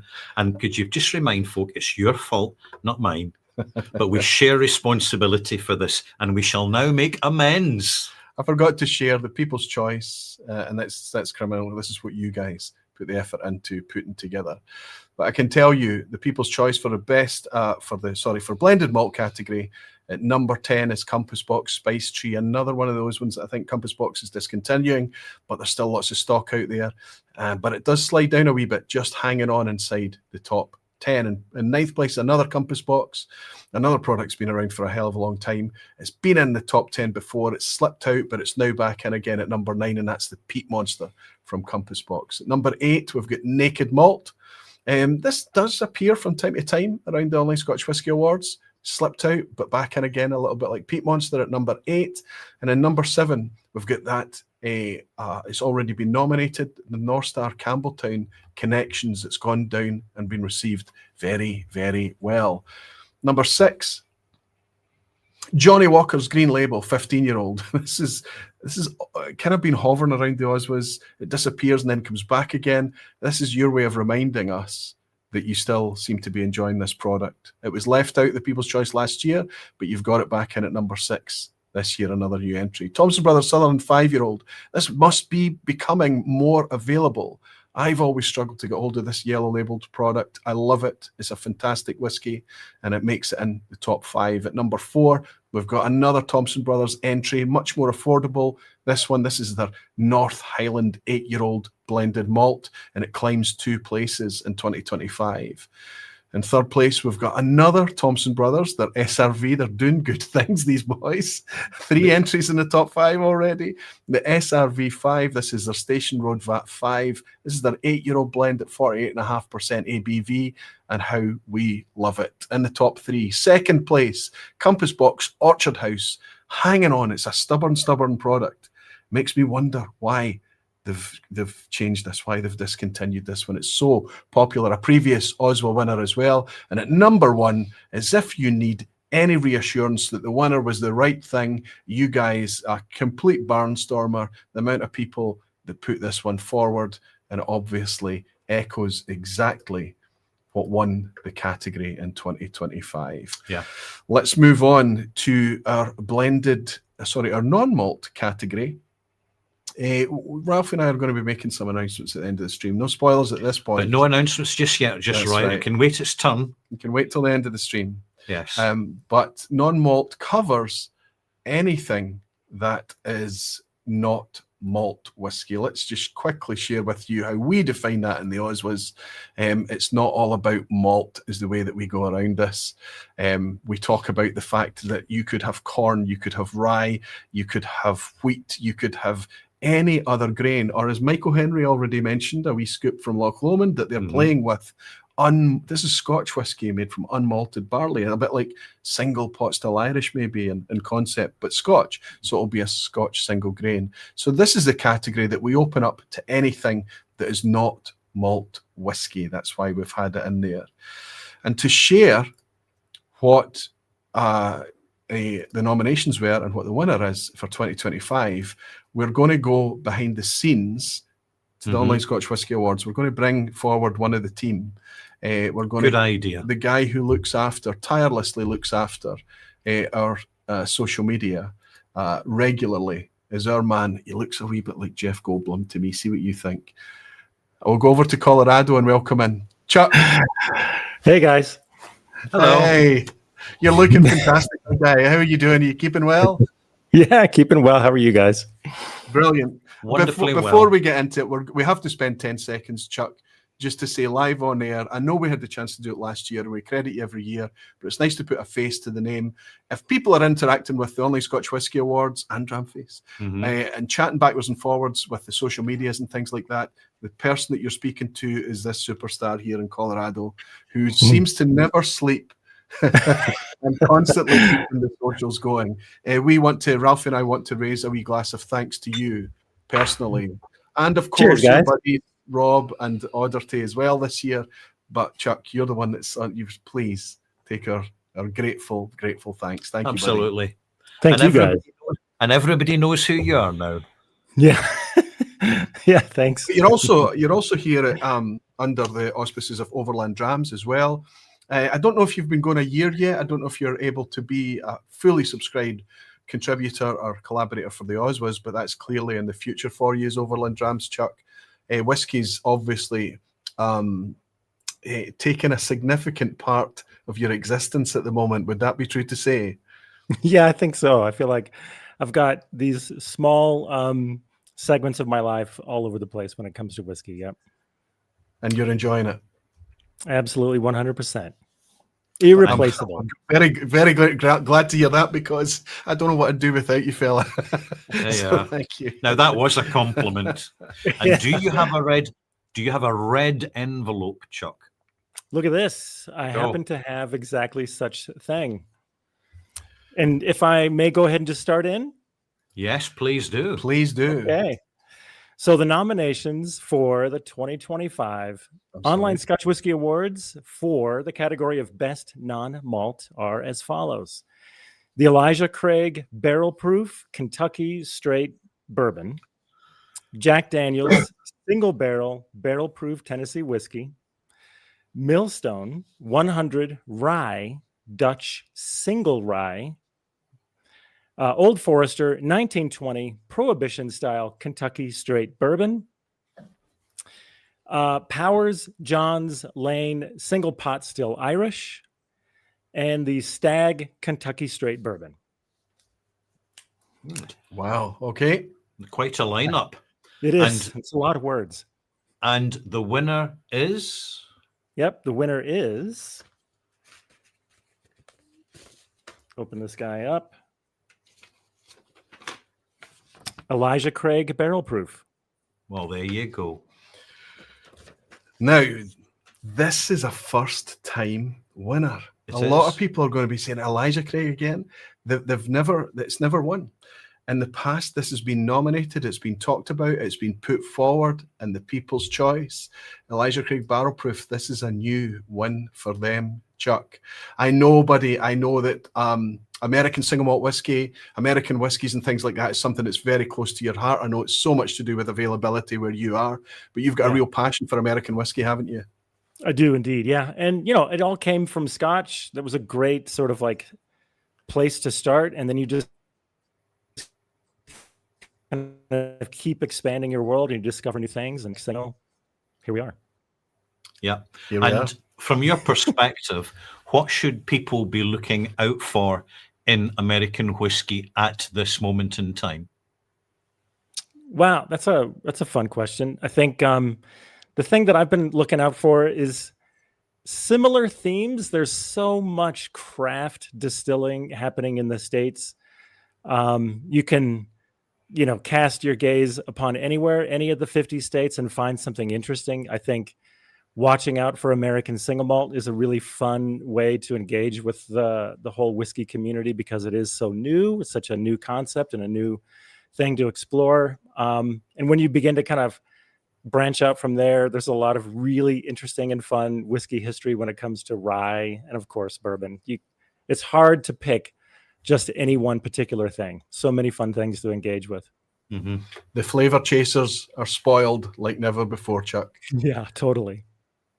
Buddy, thank you so much for stepping forward. Thanks for helping us out with this category. Thanks for helping us out with the organization, the socials, and everything that you do with your sidekick, Rob, for the Online Scotch Whisky Awards. It's very, very dearly appreciated, buddy. It is indeed. Cheers now.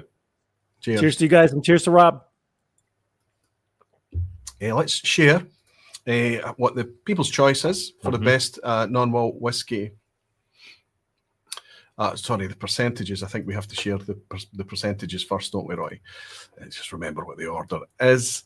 I can tell you that this is you guys speaking to us loudly. So where we've seen lots of extra interaction on the blends and blended malts, we've seen a lot more interaction on new distilleries and independent bottlers. We've seen a contraction in non-malt whiskey and world whiskey, and that demonstrates that you can see that no votes, 44% of people that registered chose to skip the category. That means that the remainder is split between in sixth place, coming in sixth, Old Forester, the 1920 Prohibition, and in fifth, the Dutch Millstone 100 Rye.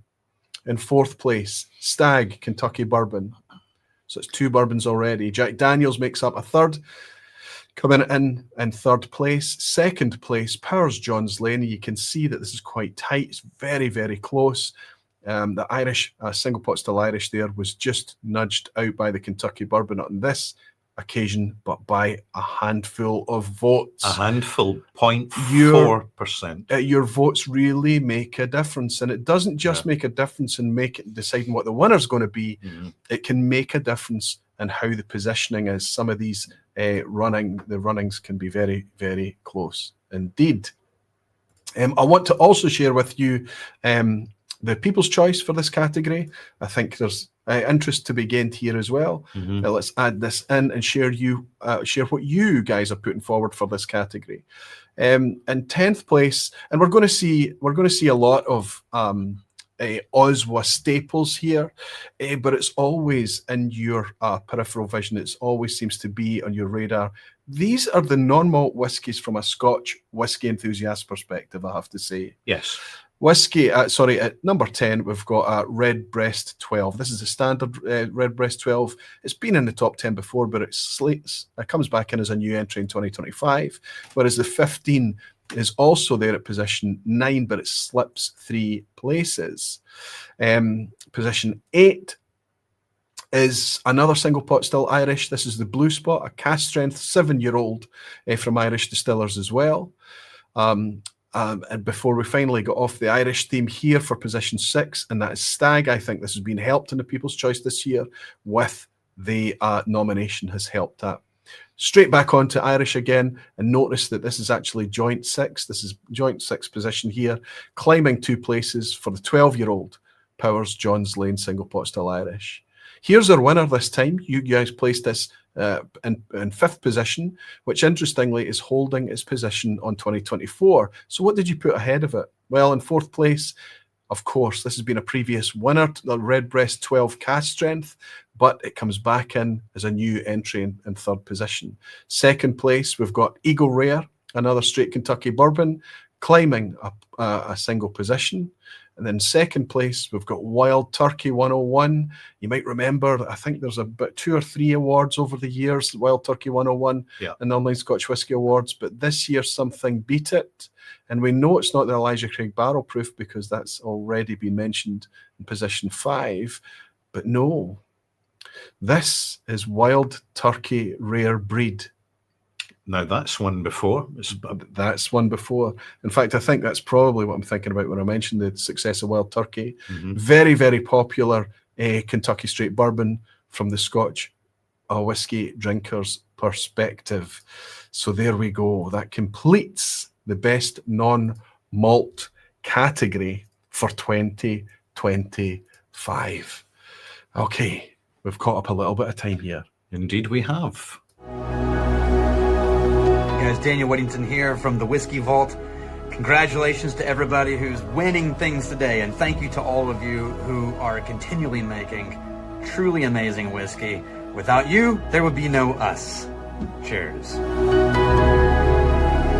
Hey there everyone, Chuck from Overland Drams and the Western Whiskey Trails. Another big thank you to you, all the contributors, nominators, and especially the whiskey enthusiasts for voting and participating in this year's Online Scotch Whisky Awards. Cheers, we'll see you there. Ich grüße alle Whisky-Genießer weltweit, hier aus dem schönen Schleusingen in Deutschland. Ich bin André von Whisky Evening Und ich gratuliere ganz herzlich allen Gewinnern der heutigen 5. Online Scotch Whisky Awards. Und natürlich möchte ich mich bedanken bei allen, die mitgemacht haben, mitgevotet haben. Denn es gibt keine bessere Jury als die Genießer selbst. Und in diesem Sinne wünsche ich euch weiterhin viel Spaß, beste Gesundheit und Cheers! There's the Honest Malt lads here. Lads! Enjoy your evening. The most famous whiskey awards of the year, the Online Scotch. The only one that counts. The only one that counts, really, Cheers. yeah. We had a look at nominations, very exciting, so have a super time. Enjoy the ceremony. Many thanks from me. Thank you for voting. Thank you for getting involved. Thank you, everyone else, for getting involved. Thanks to the Cheers. community. Get me ready. Cheers, boys. Cheers, boys. Cheers, everyone. Last that.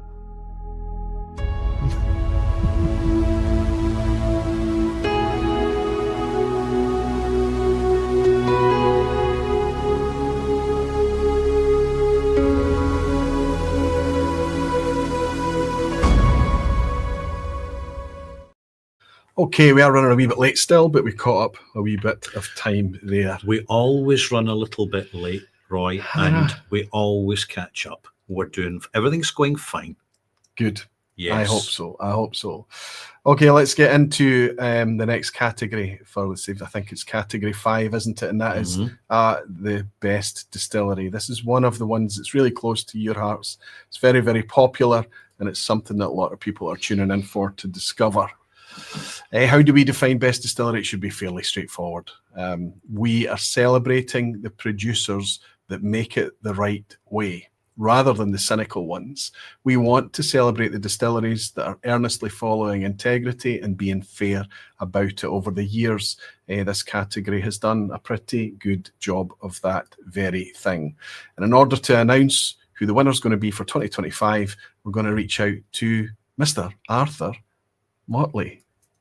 Arthur, so good to see you, buddy. Hello. Hi, guys. How are you doing? Great, thanks. Yeah, it's a lovely Saturday evening. I'm enjoying watching this. It's nice to welcome you in, and thank you for giving up a wee bit of your Saturday evening to indulge us, Arthur. I think, have you been on before too? I think you've announced a winner before, right? I did, yeah, I did. I remember it was a fun evening. We were having some people over for dinner, and I had to nip into the next room and do it. It was fun. Yeah, they still talk about it, actually. Right. So, a wee question for you, Arthur. Have you ever finally got round to satisfying your curiosity about curry-dusted toasted marshmallows? No, I haven't. Discussed when you last appeared in the OSWAs. That's right. I do remember that. I forgot about that, but I will now try it. So I'll give you feedback for next year. I've forgotten about that as well. You're here under the capacity of Arthur Motley, and everything that you do and you have done in whiskey over the years through your career at Royal Mail Whiskies and SMWS and everything, of course. But I also want to just put a wee shout out for you, everything that you do through. And I know that Ralfy's a fan as well of you and Dave and the absolutely unique product that comes out of that channel on YouTube, The Liquid Antiquarian. It's fascinating stuff, Arthur. Are there plans to keep that going for the future? Yeah, no, we've got an endless list of topics that we know just needs more research and more time, but now I have a little bit more time. So yeah, we've got the next few months planned, and it's about what we can fit in, because it's a research that takes the time. Fantastic. Well, we anticipate it's almost like there's lots of channels out there on YouTube that don't drop often, but when they do, it's a kind of scheduled tee up to watch. And I would put the Liquid Antiquarian in that category. I think it's fantastic, and I hope that it endures. It's also a reminder, Arthur, of the actual quality, legitimate quality of content on social media, when there's often criticism about the vapidity and transience and superficiality. The internet is so much more than the criticism it often gets, and that it only needs fairly short searches to find authentic, original, and highly informative content. And I think that both yourself and your co-host Dave do a fantastic job. Yeah, thanks. You're right. You're absolutely right. Don't watch rubbish. I agree. There's loads of rubbish on the internet. Don't watch that. It is a choice. Yeah, exactly. Good point. I know that's not, you didn't expect to hear that from us. It's not why you're here tonight, buddy, No. but it gives us an opportunity to say thank you publicly.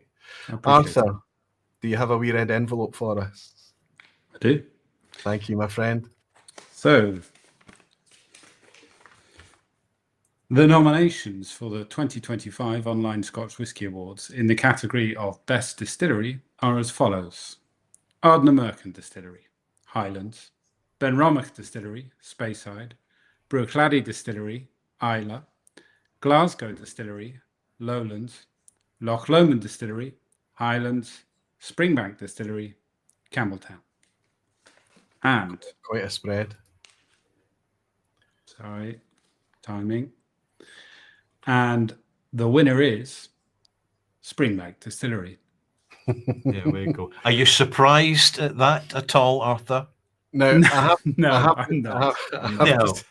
have to say that I haven't really been aware of trying to hold a poker face throughout the announcements this evening. But as we were building up to that, I found myself struggling a little bit. I have to say there is a decent spread there. We've got Highlands, we've got Islay, we've got Campbeltown, we've got Speyside in the mix. There is a good mix there. Lowlands as well. Glasgow Distillery's in the mix this year, so that there's a fantastic spread. But I think we've come to realise that the way they go about their business down in Springbank, if they're in the nominations, it's going to take a hell of a feat to overturn them. Well deserved, Arthur, right? Yeah, no, absolutely. They've been doing the right thing for an awful long time. Yeah, that's exactly true. 4 decades and more, I think you can go back, and they've barely changed their model. Yeah, and I would add to that, Arthur, you're absolutely right. And particularly with social media and modern communications, Springbank is never more noticed for what it does than is happening now in the last few years. Yeah, absolutely. And it's funny, I was thinking back, I've been reflecting on various bits and bobs of my career recently, and I suddenly remember that time when I was brought into the industry and they really were referred to as being, what is Springbank up to? Why we're all doing this? Why are they doing that? Well, now we know why. Absolutely.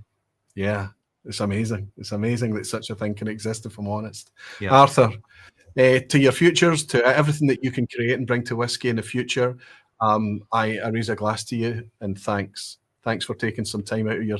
What a idyllic little scene behind him with the fire and everything. That's a proper fire, by the way. Proper. I'm enjoying hanging out with Ralfy here, but I'm mildly jealous. Yeah, get a taxi. Come on over. I'm cooking steak. Cheers. Cheers, my friend. Thanks, Arthur. Cheers.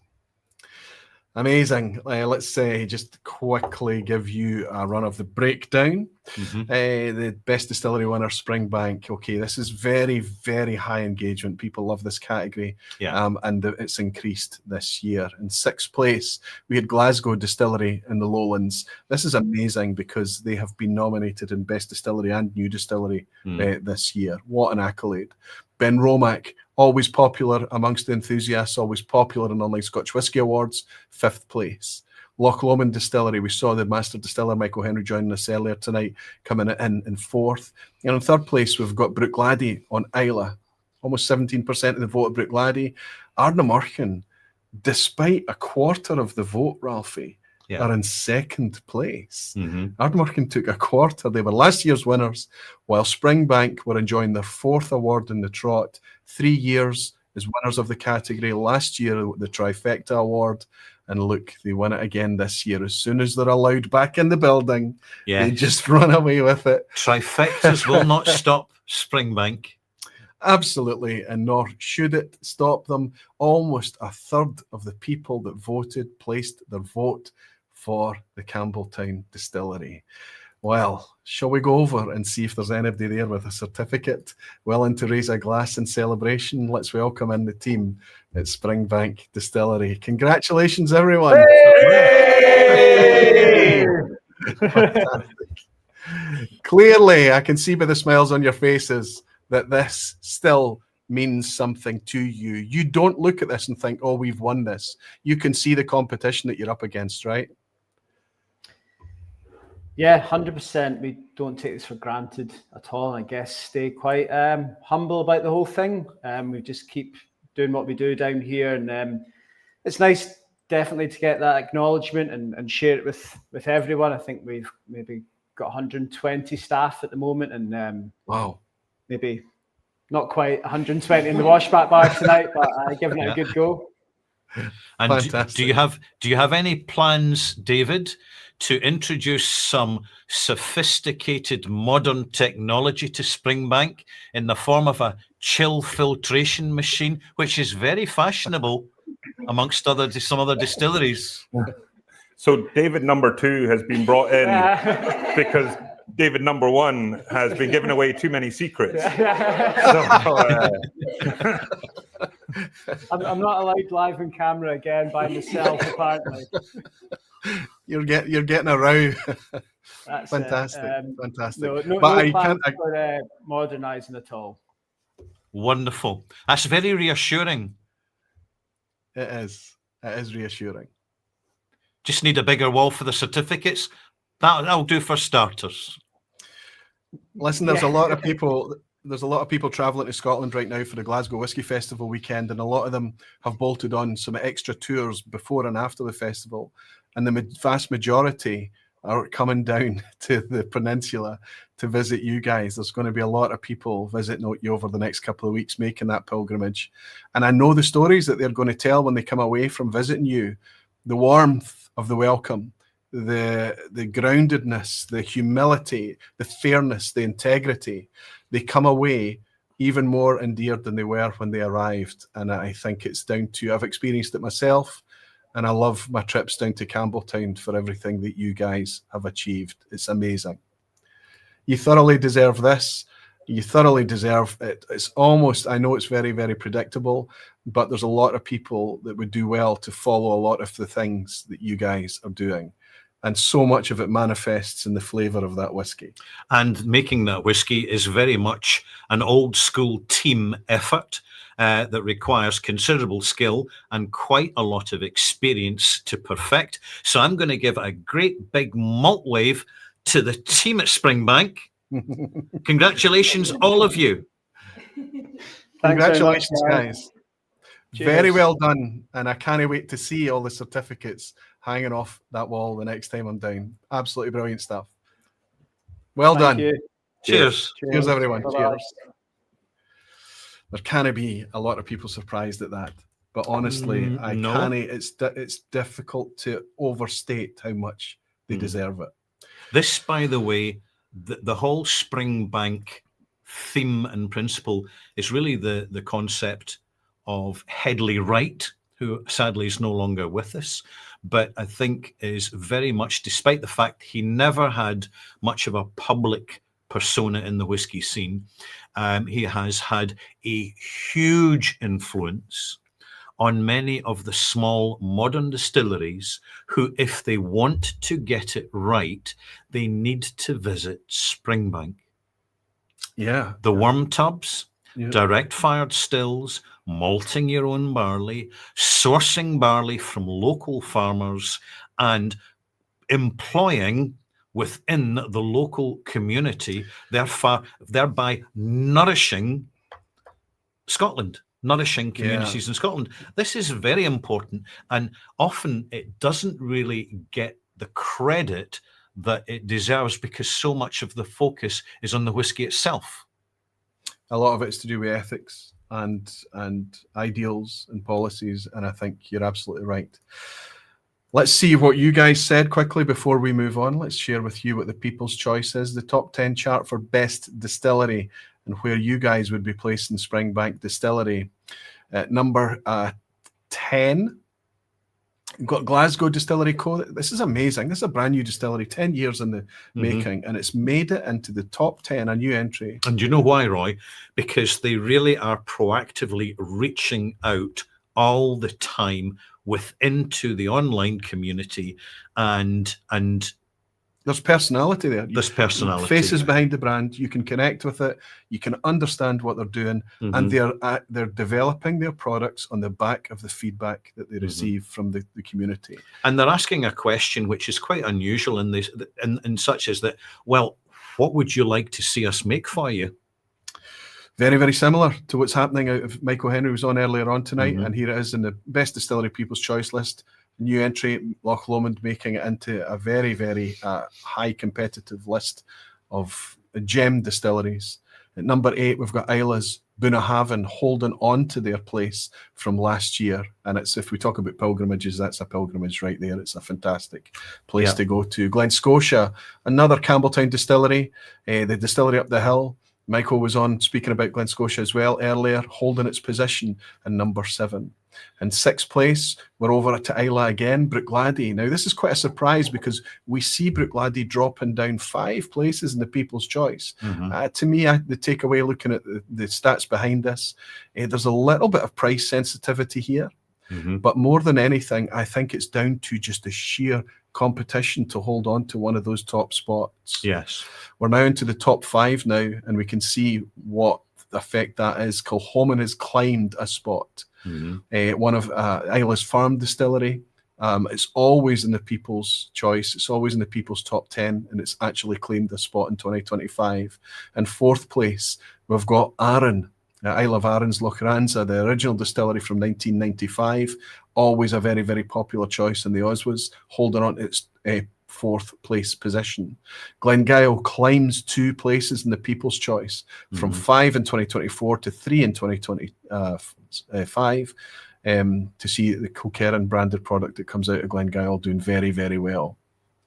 2nd place, no surprise to anyone, Ardnahoe. And I think the only thing that's less surprising is what's in number 1. But what we're seeing here with Ardnahoe is they're actually climbing up this chart. For all of the things that we love to celebrate about Ardnahoe as a community, this is consensus on what they are doing there. And look at this. Number 1, there's just no contest right now. It's going to be difficult, I think. If Springbank get a nomination in the category, it's going to be difficult to beat. But even so, if they didn't, they would still be celebrated fully in the People's Choice. Yeah. So we need to get a wee bit of a move on to the best new distillery. But before we do that, let's share some of the contributors with you. Absolutely. To me, whiskey's always been about 3 things: exploring, sharing, and enjoying. And that's exactly what the spirit of these awards are. It's a community of explorers sharing what we love right now. Cheers. And this OSWA award goes to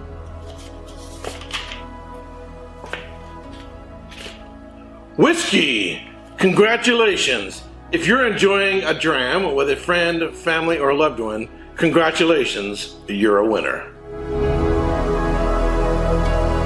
Hi everyone, this is Klaus from the little German whiskey blog glenfc.com. It's great to be part of the OSWAs. So thank you all for voting, and congrats to the nominees and the winners of the OSWAs 2025. Slàinte mhath.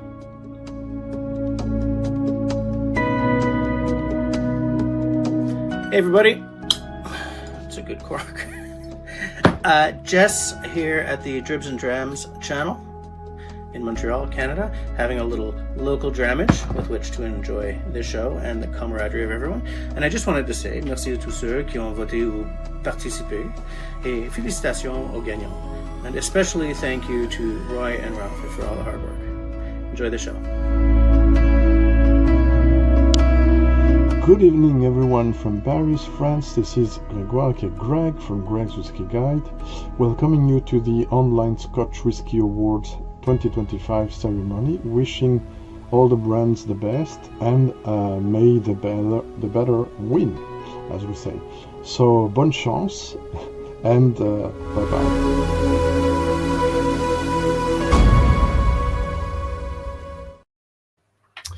Fantastic. Thanks to everyone. Thank you for hanging around and enjoying this with us as we move into best new distillery. How do we define new distillery? Well, of course, it's a fairly subjective term, but we do define it in the Online Scotch Whisky Awards. But we talk about, this is how we represent the new wave of distilleries that's happening in Scottish malt whisky production. Very much so. In the OSWAs in 2025. Yeah. We've seen in excess of 50 new distilleries in the time that the time that I've been into whiskey. And it's quite incredible to witness that explosion in new flavors and in new brands and things coming on. But we do define it in the OSWAs, amongst all of this choice, as a distillery that has to have been founded within the last 10 years, in recognition of their achievements. So, spoiler, I already brought his name up on screen there, wee mistake.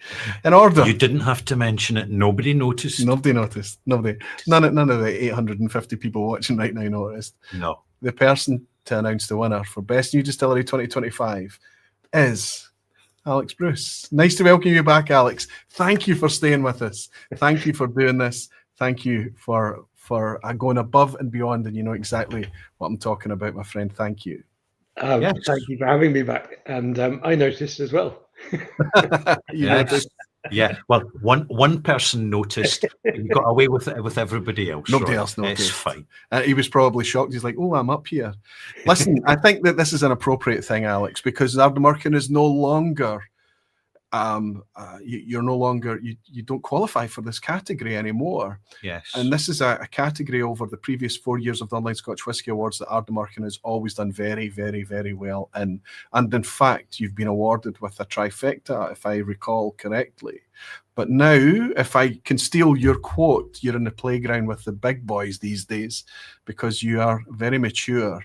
There's a brand new product to mark the fact that you're beyond your 10-year mark now. And this shouldn't be about plugging products. We've already plugged a product for them tonight. We have. But coincidentally, the exact same month as the Golden Promise comes out, there's another one, right? No, there is, and thank you for the plug. Very kind. I think you gave us one on.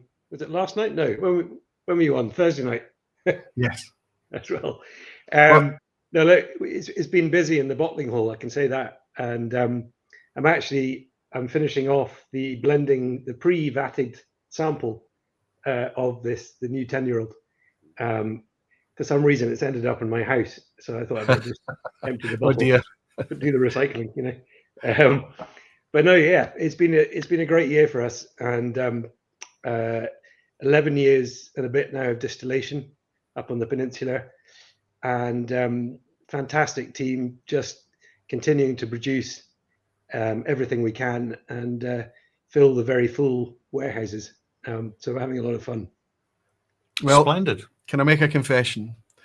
I plugged the 10-year-old because I wanted to, and apologies, I wanted to pick you up on something because you are on record as saying that you wouldn't be keen to necessarily be releasing a 10-year-old age statement. Am I correct? Maybe on a previous Online Scotch Whisky Awards. You are correct, and I have to confess it was my decision as well this year. No, look, we never thought we'd have enough stock to do it, and to be honest, we won't have a huge amount of 10-year-old going forward. This is a good batch. This one, I think it's about 17,500 bottles from memory. International, right? But it will be probably an annual event. It won't be a constant until we reach at least the end of 2028, beginning of 29, because it was 2018 when we doubled production. So yeah, we've had a padlock on all the old stock for as long as possible, but it is finite. Well, listen, we should always reserve the right to change your mind, Alex. I think it's nice to have a bit of pragmatism and the ability to say, oh, maybe it's a good idea after all, not least because you've been tasting it, the thing that you've got in the glass there, and realised that it's good and it's ready. I was taken aback by it, Ralfy. I was shocked at how elegant it was. It's crazy to use that word to describe Ardnahoe, but that's where we're getting to, a point where that robust Western Highland distillery can be a wee bit elegant. Alex, we take the opportunity to give credit where credit's due, but you're here obviously to announce the best new distillery. Certainly am, and thank you. So, the nominations for the Best New Distillery in the 2025 Online Scotch Whisky Awards are Ardnahoe Distillery, Glasgow Distillery, Holyrood Distillery, Lag Distillery, Loch, and White Peak. That's a good cross section of distilleries. There's even an English distillery in there. Indeed, that's a first. It is. And the winner, please, Alex, is, if I can get the piece of paper open, most dramatic, and we don't need drama. Ardnahoe Distillery. Ardnahoe. Ardnahoe Distillery on Islay. That's No. crazy because it's come from nowhere, hasn't it? It's just where suddenly everyone's talking about this big bruiser of a PT whiskey sitting up there like it's on an eerie, like an eagle's nest looking out across the sound of Islay. It's quite fascinating to see. Alex, have you had a chance to taste any Ardnahoe as of yet? I have actually. We were very fortunate because we actually shared a distillery manager. Fraser, of course, yeah. Yeah. I always used to pop in and see Fraser when I was on Islay. But look, it is a fantastic distillery. It has probably one of the best views from the still room of any still room in Scotland. Yes. And my hearty congratulations to them. Very, very well deserved. Thank you, Alex. Thank you. And thank you so much for giving up so much of your Saturday evening. Once more, congratulations on everything that you're doing and everything that you're achieving. And I look forward to the next time that we can raise a wee glass together and we can hear more scoops when you're not live on air. No pressure.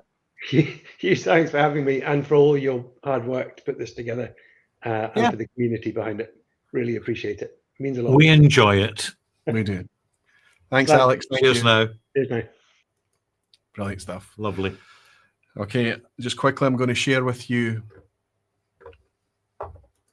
how that breaks down, what the splits are, so you can see where the votes landed in this category. Huge engagement on this one as well. We're seeing a massive increase here, and people are getting their hands on these new wave distillates. So a big jump in the engagement in this category. But in sixth place, Edinburgh's Holyrood in the Lowlands comes in at sixth, with Loch, the farm distillery, also in the Lowlands. Then in Glasgow, so there's 3 Lowlands distillery in the mix here. We're not finished yet, but there's a bit of controversy as it came out in the nomination show. We've got an English distillery, which is fantastic to see, in amongst disrupting everything, in amongst the fight, bringing out fantastic liquid and doing it right. White Peak in Derbyshire making it into 4th place, which means that Lag Distillery, which you said not Lowlands, you said it's a Highland distillery, it's an island. It's an island. So I had a discussion with somebody at Lag. There were people involved at once upon a time that wanted to push the Lowlands thing. There are publications out there that list it as a Lowlands distillery, but these days they are a Highland distillery and the SWA definitions. So they're a Highland distillery on an island. Highland distillery on an island below the fault line, so in the geographical Lowlands, but in the SWA's Highlands. So has anyone gone? Has anyone gone to Islay and told them that they are now Highland distillers? Right, let's not take this any further, Roy. We've got to move on. We will go to Islay though, and we will share the fact that almost a third of the votes went to Ardnahoe on Islay. Over 1,000 of you put your votes forward for Ardnahoe Distillery. It's quite amazing to see, really amazing. I would like to reach out to the staff, the team at Ardnahoe Distillery to raise a glass and congratulate them on coming from nowhere. Guys, congratulations. Yeah. Thank you very much. Thank you. I recognise David on the left. Who's joining us this evening? We've got Sam alongside me here, one of the main key members on the BC team. I'm sure a lot of the viewers will recognise Sam. It's lovely to see you both, and congratulations. Now, I've got a question for you. Everybody doesn't even know that they need to check this out, but it needs to be established. Is it Ardnahoe or Ardnahoe? If you're a Gaelic speaker, it's Ardnahoe. Right. If you're non-Gaelic, it's Ardnahoe. That's very diplomatically resolved. So I guess as a brand, is how you would define yourself as a brand. The pronunciation is? It's Ardnahoe. Oh, there we go. Okay. That's official, Roy. It's a first, by the way. Oh, it's like Adidas or Adidas, right? The company decides how they're going to pronounce their brand, I suppose. Yes. And so many of the language that we speak is in maybe older, much older, long gone languages. Certainly a lot of the whiskey languages in Gaelic, but the pronunciation, I think, it's different dialects everywhere, so it has to be down to the brands, I suppose. But when it comes to the language of single malt whiskey, there's absolutely no denying it that Ardnahoe is singular and very impressive. And I want to congratulate you wonderful folks for using a worm tub in your cooling process. It does make a difference. Yes, it certainly does. Yes, for us anyway, on the island, being the only worm tub users, it does have an impact on that unique spirit. Yes. It must be amazing, David, Sam, now that you've got your product out there, now that people are actually buying it, not just at the distillery, but internationally as well. Now you've got a solid core range, Infinite Loch Balsa, just released your fantastic 5-year-old cask strength as well. People are actually able to taste the liquid now from far and wide. It must be nice to be at that point and enjoy some of the feedback on this, right? We've been waiting for it for a long time. We've always obviously had the Ling family's products under Ling, but we've been itching for the birth of the malt itself and to be able to say this is ours. And actually just this week at the distillery, we just sold the very last bottle of the inaugural that we had in stock. So the distillery online and in store doesn't have any inaugural release left, and I did message both Scott and Andrew, and they were sort of saying, onwards and upwards, bittersweet moment. Yeah. Because we said our baby has left the building, so So it's lovely to be able to talk about Ardnahoe products. We've known what it's tasted like for quite a while before it was bottled. We were really proud of it a few years ago. But to be able to stand and talk to customers and actually have something in your hand that's yours, and when all the staff have been waiting for it for so long, and we're so proud of it. It's great just to constantly hand it over in a glass and tell them all about an extra release. Or we're all pretty proud. Well, the thing is, it's all very well me and Ralfy sitting here banging our gums, Sam, about how great a whiskey you've got. But the reason you've got that award is because over 3,500 people in the community chose to sign up to vote on this initiative, and they put you clear out on top. You saw how many of those votes you were able to take in this category. I think I would encourage you to stay tuned to see how you fared in the People's Choice as well. But the feedback from everywhere, from everyone that we bump into, is very, very positive. And from me personally, it's very, very exciting to have a new distillery on Islay. But the fact that you're bringing such fantastic, affordable, integrity-forward whiskey is just such a refreshing bonus. We are in love. Oh, thank you. Thank you. Yes, certainly from all of us here at Ardnahoe and Hunter Lane and the family. It's, for everyone that voted for us as well, that's a huge thing for us too. You're very welcome. And you've got your certificate. Have you found a space in the wall for it yet? It'll be Pride of Place tomorrow morning. Yes, it will be. Yeah. Wonderful. David, I look forward to the next time I come and hang out with you over there on the island. Hey, Sam, congratulations. The very, very best for your futures. Well done. Congratulations. Cheers. Well done. Cheers. Absolutely terrific. What a thing to be able to witness. From out of nowhere, Roy. Yeah. I mean, this is an endorsement as to the impact of modern communications. And I'm not just talking about social media. It's about the whole level and breadth of communication is being redefined by technology, period. And hence, I can picture it, 30 years ago, a distillery like Ardnahoe would have to be several years before being discovered. But now, years have turned into months. And yet, you see a distillery like Ardnahoe embracing old-fashioned concepts, slowing things down, wooden fermentation vessels, worm tubs, You know, it's just these things, and we can taste it in the Yes. liquid. Let's see what you guys think, though, on the People's Choice Top 10 chart. This is where you could have written in anything you wanted. Another island distillery, Isle of Harris, is in 10th place. It slides down a little bit. I think there's a wee bit of price sensitivity in this one, but it's still hanging on in the People's Choice Top 10.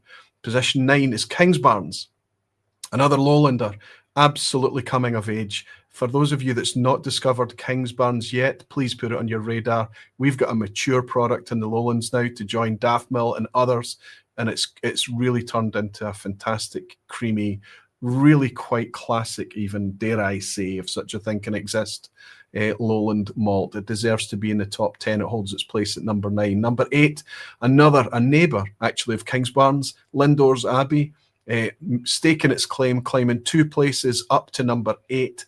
It was here in 10th place last year.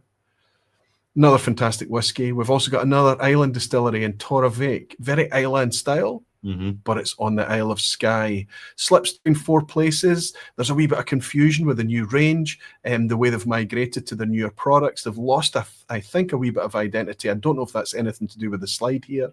It's just maybe me reading things into it, but still a fantastic malt, and we're glad to have it from Skye. Position 6 is held by a farm distillery, Loch in the Lowlands. Their own barley. The only thing that they're not doing, and they're even playing with that, is that they're malting on site. Yeah.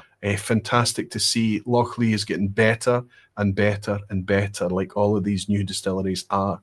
Top 5 now, Isle of Rassay, a People's Choice favourite that's regularly in there. If we forget it, you remind us. It slipped a little bit this year, but that's just down to the sheer amount of competition that exists. Position 4, we've got Glasgow. Amazing performance from Glasgow. They've even made it in Best Distillery in the last People's Choice list, but you've put it in the top 5 in the new distillery, climbing 3 places for Glasgow. A lot of Lowland distilleries here. Lag, climbing another place as well. That's the southwest of Arran, the sister distillery, if you like, of Loch. People are loving this really meaty, heavy, thick, oily, peaty single malt whiskey. It's a character. It's a cracker. White Peak. Wow. Wow. So we've got a Derbyshire, an English malt distillery. It's mixing it up. This has got fans all over the world. It's doing very, very well in its domestic market of the UK. And I am speaking about a perspective north and south of the border, north and south of Hadrian's Wall. We're picking up glasses of White Peak and saying, okay, well done. There's just no argument to be had with it. It's fantastic stuff. And you guys recognize that. But in first place, please look at this. It's not even close. It's just demolished. I mean, everybody that had a chance to put in anything they wanted to do, the vast majority have been placing their allegiance to Isla's newest distillery, Ardnahoe, or Isla's newest whiskey. The fundamental reason for Ardnahoe's positioning here, and the votes they've got, and the status that they have in that list, Roy, is down to the fact that we love the narrative. We like the idea of a new distillery reintroducing tried and tested traditional technologies, including the wooden washbacks, including the worm tubs. But ultimately, the proof of the pudding can only ever be in the tasting at an accessible and justifiable price from the perspective of the customer. And Ardnahoe have absolutely excelled in that. A genuine, authentic, and original signature, which is a very welcome to the addition of Scotch whisky's ongoing global reputation. Enough said. Ardnahoe? Ardnahoe. Welcome to Campai Planet. I'm Mac, coming to you from the world's greatest metropolis, Tokyo. And today, I'm gate crashing the OSWAs. Much love to Roy, to Ralfy, and to you, the community. Without all of you, none of this would be happening. Until next time, Campai. Ho ho, it's yourself. Welcome to the Black Lodge. I'm David at Drinks Whisky, and I just want to say a massive congratulations to all the amazing nominees and winners of this year's OSWAs 2025. Special shout out to everyone else that contributed and participated in this whole process. Without you, none of this would be possible. Cheers! Hi, Mark Davison here from Jolly Toper Tastings, the Online Scotch Whisky Awards, Well, great to be part of the community, and with consumers faced with such a broad selection of choices, I think this idea is pretty sensible, because there's so many hearts getting thrown in to the ring that we can sort of build a meaningful statistical consensus perhaps and point to the winners, okay? So keep up the good work, distillers, bottlers, retailers, drinkers, judges.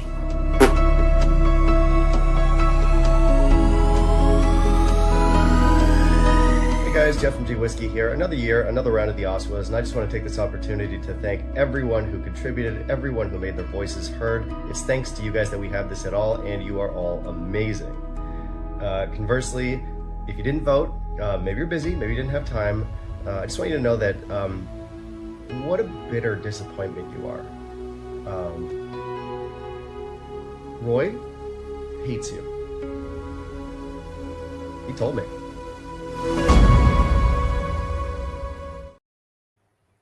I hate no one. I find it hard to even find dislike for people. So just whatever. For the record. Just to let you know, he rehearsed that 3 times before he got it right. Amazing. Fantastic. Great fun, Jeff. Great fun. Okay, we move into our another anticipated category that's getting a lot of engagement, a lot of people getting excited about. Best Independent Bottler. It doesn't need much definition, does it? I don't need to dwell on this. We all know what an independent bottler is, but it's something that we are very, very grateful to have in Scotch whisky. That is the ability to taste our favourite spirits, not just from the official source, but from indies as well. We tend to celebrate the independents that focus on quality at a fair price.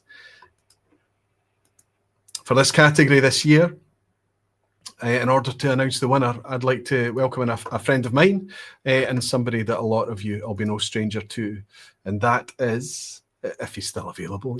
I'm sure he's available because he's professional. He's professional. Yeah. Mr. David Stirk. How are you, David? I'm very well. Very well. Lovely to see you both. It's nice to see you. It's nice to welcome you. Thank you for giving up a wee bit of your Saturday night to hang out with us and do a wee announcement for us. Of course, we all got to engage with you over the years through Creative Whisky Company. That's long gone now. But you're still a tireless slave at the feet of whisky, are you not? Quite a few projects under the belt now. I think I've got all 3 of your recent projects, Pioneer and Spirits, Whiskyopolis, and of course... what was the independent from Scotland? I was trying to get you to say it, hence why we've reached out to you for this category. You're the perfect person to put it forward. Every time I'm in your company, David, what comes across is how much you still, after all these years, love whiskey. Is it true? No, not at all. No, never ever drinking whiskey ever. It's just. It just keeps getting better. You kind of, those people who said that the heyday's gone and all the best whiskey was in the 60s and 70s and stuff. As the last category showed, it just keeps getting better. The industry's gone back to basics, and basics are best. And we're just getting so many fantastic whiskeys coming out, and this category being, a good example of whiskey just continuing to get better and better. Yeah, I've got a question for you then, David. Ralfy, With your overview, your considerable experience within the industry and around whiskey for quite a long time, what do you see in the future as you gaze into the looking glass or the crystal ball? What's going to happen next? Good question. Sorry, David. Putting you right in the spot. Yeah. I know you can handle it. We're running late, aren't we? We're gonna struggle to get the next generation. That's the key. We're all of we're all drinkers. We're all great. We all love it.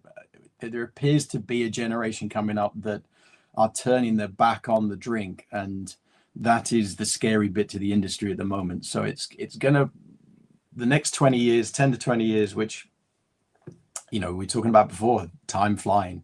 10 years isn't a very long time in whiskey, you know, land, is it? If we don't get the next generation of drinkers, if we don't convince them there's something about this drink for them, that there's a slight concern. But we are making the best spirit maybe ever.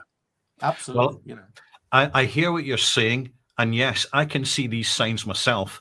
But I also see, on a more positive note, that amongst the younger generation, there is a growing informed global counterculture who are engaging and connecting with the past because they believe it is in fact healthier for their engagement with life. yeah, they're certainly more engaged, and that will help. And they need to be the next ambassadors. So if we can get them along, I'm just so frustrated that we're running late because there's just, I wish we were on a VPub, David. There's so much I want to engage with you there. I think we all remember when we were younger, when the generation that you're talking about, none of us were picking up a single malt and sipping it and talking about how we get toffee and apples and things. I think we were drinking for the effect, if we're honest, back in the day.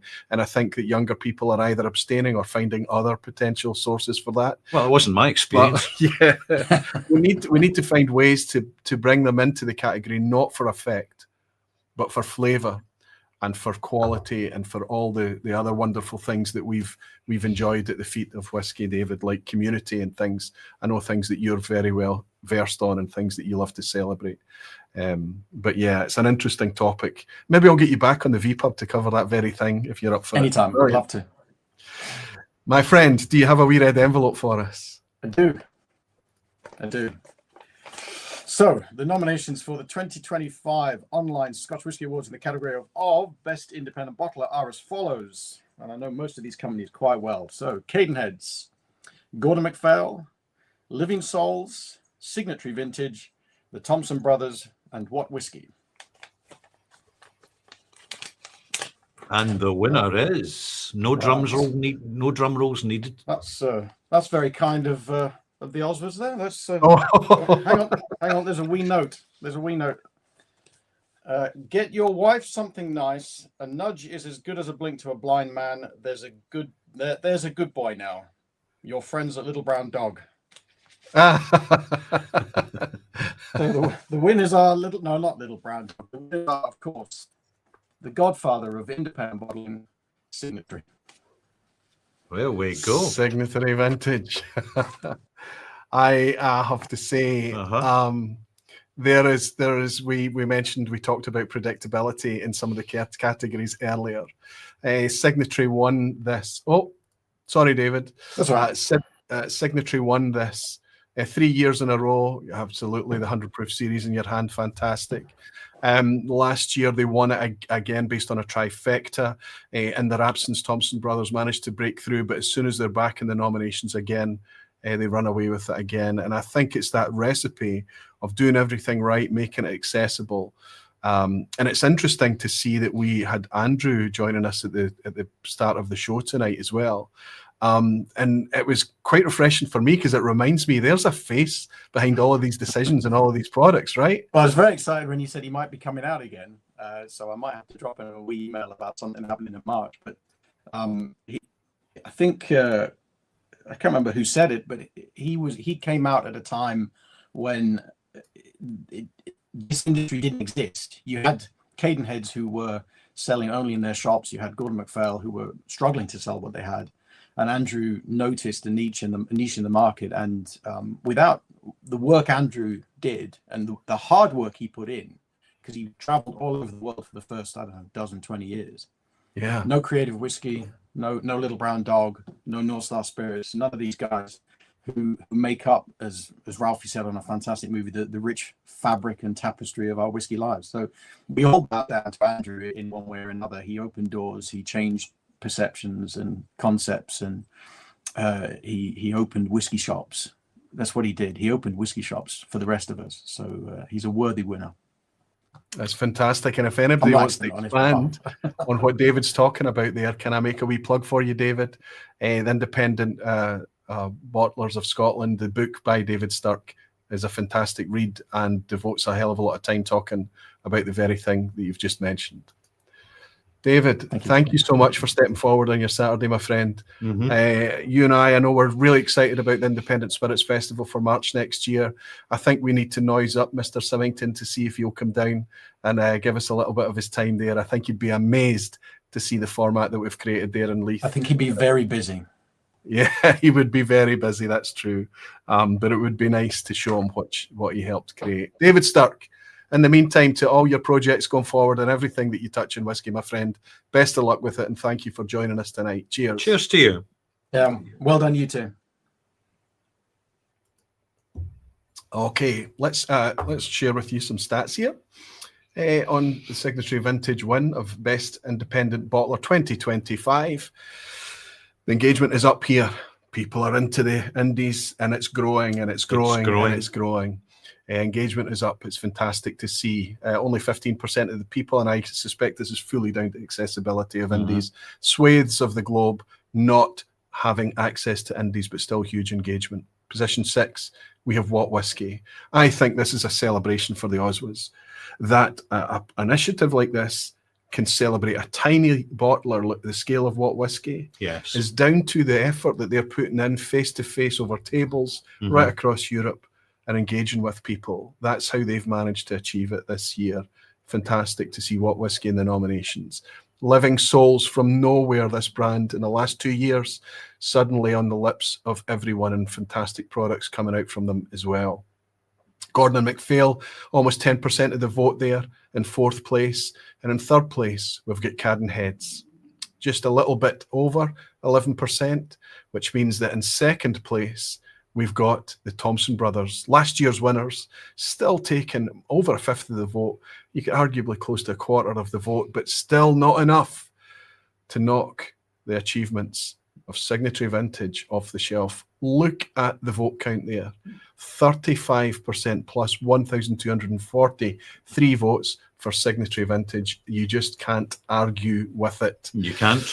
Let's see if there's anybody available to come in and accept the 2nd award to Signatory Vintage for tonight. Of course, he's still hanging out with us. Andrew, congratulations. Unbelievable. And thank you for your enduring patience with us. Not at all. It's been a great, fun evening listening and watching and seeing some old friends I haven't seen for a while. And yeah, it's a great honour. And very kind of David Stirk, very kind words from David's long time. Met him back when he first started working for Whiskey Magazine 25 years ago or more. Yeah. It's incredible. Wow, it's amazing. It's wonderful. It's great. I wondered what dram I would have tonight to celebrate this. And I went for one was just bottled under Simon's choice, a 1995 Kleinlich sherry butt, refill sherry butt. Steady on, Roy. Steady on, Roy. Control yourself. 30 years old. It's just been bottled, just been released into the marketplace. 53.3% vol. It's cask number 8675. Butt number 8675. We did some of these about 10 years ago when they were 20 to 21. They were great then. They're even better now, trust me. There is a bottle, Andrew, of Kleinlich Signature Vintage decanter. It's gone down legendary amongst my community, amongst the barflies, amongst everybody that's been in my orbit for anywhere in the last 8 years of my existence online, and it's Kleinlich 1995, cask number 8687. So you are very much speaking my language. I don't know if I can afford that bottle, Andrew, but I'll be looking out for it. I feel like I've been teased, properly teased. The theme of tonight is that wasn't the intention. Yes, it must get quite frustrating having to look after all that quality control. I know, because you've got to taste and try before you sell. Yeah, I kind of turned the old tasting bar into my kind of lab now, so there are hundreds of samples of stuff there, which some of you will get the chance to come and see. It's an amazing liquid library of stuff. And it's just, wow. There's some, the stuff we bought over the years, 20, 30 years ago now, that's just being nurtured into use, gently looking after it, checking strength, keeping everything right, keeping the casks right. It's just, it's fun. It's not work. I mean, this is a living. Roy, it's not work at all. Work used to be when I sat on the telehandler shifting casks around. Now I sit in the tasting bar. Just hovering over everything. It's just wonderful. When importers come and they see the stuff, the depth of stuff we've got, it's just. It's only wonderful, Andrew, because you had the vision and the foresight to take the risk and commit your career and the finances and make it happen. Yeah, I mean, I started with one cask. It was the late great Peter Russell who started me off. I'm still very friendly with Leonard, but it was Leonard's dad that I bought my first cask from. And he said, "Oh, you be careful, boy, you'll lose all your money." And I went against the grain, against whatever they told me not to do. I just did it, And it went from there. One cask became 2, became 4, became 8. I mean, last count, we had something like 39,000 casks. And it's just growing. My problem was I couldn't stop buying whiskey 20, 25 years ago. Every penny we had went back into whiskey, which was in some ways stupid, because now we have an enormous amount of stock, that it's not the best time to be selling to these types of whiskey. Well, I am, because I'm actually bottling 30-year-olds that will retail for £200, £250 a bottle, really good stuff, Wow. Andrew, on that point, I want to mention, and if you'll permit me to ask a probing question. Sure. You've already won an OSWA award tonight for best value based on your 100 proof series, and we all love it. And it's got so much to do with the quality of the liquid, but I think the value proposition is difficult to ignore, often to the point that I often ask, why is anyone buying anything else when they're after cask strength whiskey? However, I've also noticed price attenuation from other products from Signatory Vintage, including your decanter series, your cask strength series. Is that deliberate? Is that you? Is that happening, or am I just imagining it? It's me, yeah. No, it's me. I realized for years, especially over COVID, things went nuts over COVID. Yeah. Prices went through the roof. I couldn't understand, and I was, being advised things, it will continue. It's skyward. It's never going to come down again, And all of a sudden, 2 years ago, it did. It came a thundering crash, Yes. Just even now, our 12-year-old and our Caledonia Ardnahoe, to me, in the market, are overpriced. And we've just, in our newsletter this month, have reduced the prices by about 30%. Because I have the stock now, because we built the second distillery. We stepped production up, to 250, 300,000 litres of alcohol now.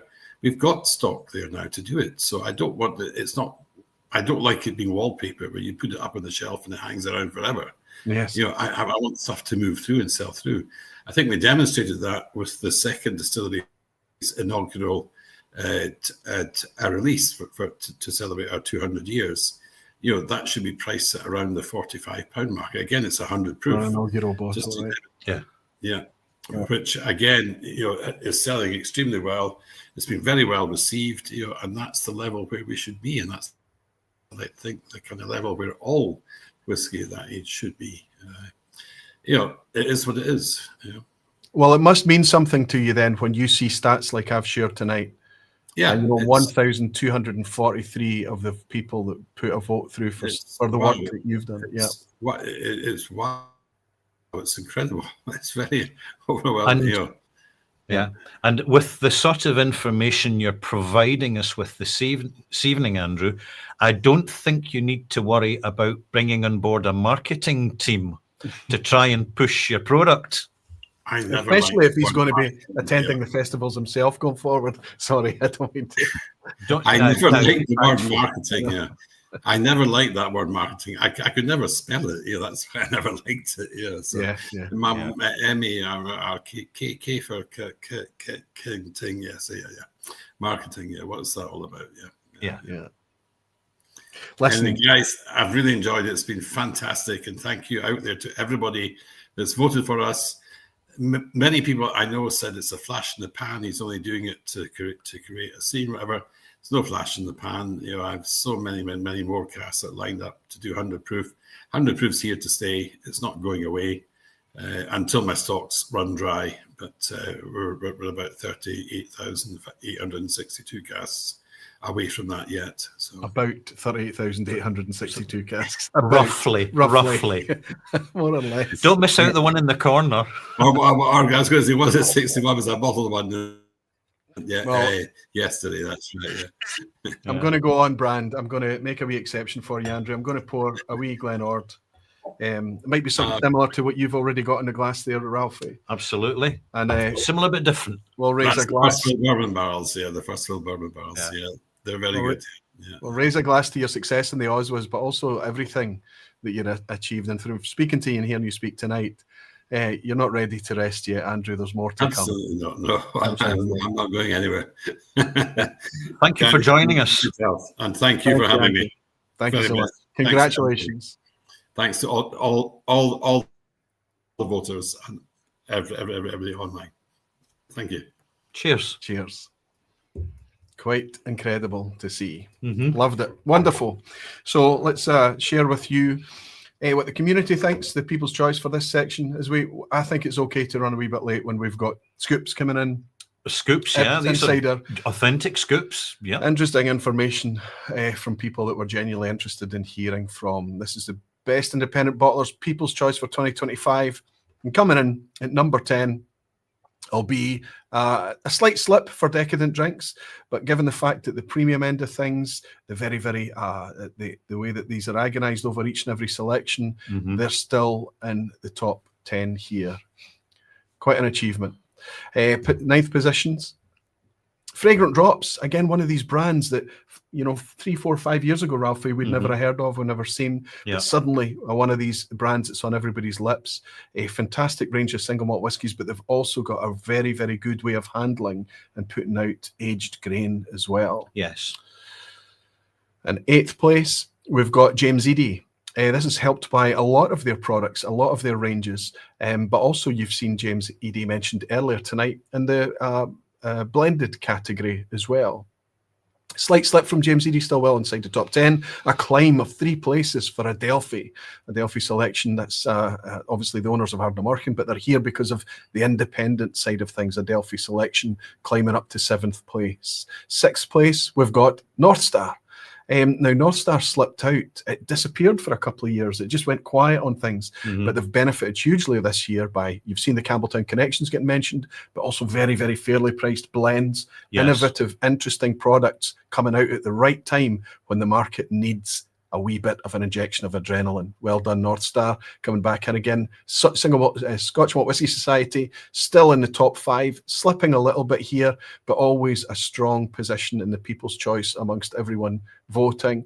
Gordon and MacPhail actually climbed, they actually trade places with Scotch Malt Whisky Society this year, a climb from Gordon and MacPhail.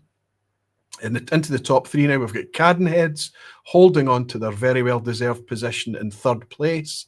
We've also got the Thompson brothers easily, comfortably, with their innovation, with their creativity, with some of the things that you've seen nominated tonight, especially the Mystery Malt series, which people have been having great fun with, comfortably holding on to their 2nd place. And if you need endorsement of the category winner tonight, you have it. Signatory Vintage. Yeah. This isn't something that people go in and tick a box for to vote. They need to fill out a separate field and sit down and think and put in what they want to do, and that's what the people's choice is made up of. Yeah. So we're still a wee bit late, but that's okay. We're not ridiculously late, but it's time to skip on. Time to move on, Roy. It's the OSWA time. Let's keep the wheels turning. Let's keep the wheels turning. Thank you, Ralfy and Roy, for hosting the 5th Online Scotch Whisky Awards and bringing this great international whiskey community together under one roof. Congratulations to all the winners out there, and thanks to all the participants. I say to you, Kampai, Santé, Nastrovie, Salut, Skol, Kipis, Yamas, L'chaim, Prost, Cheers, and obviously, Sláinte.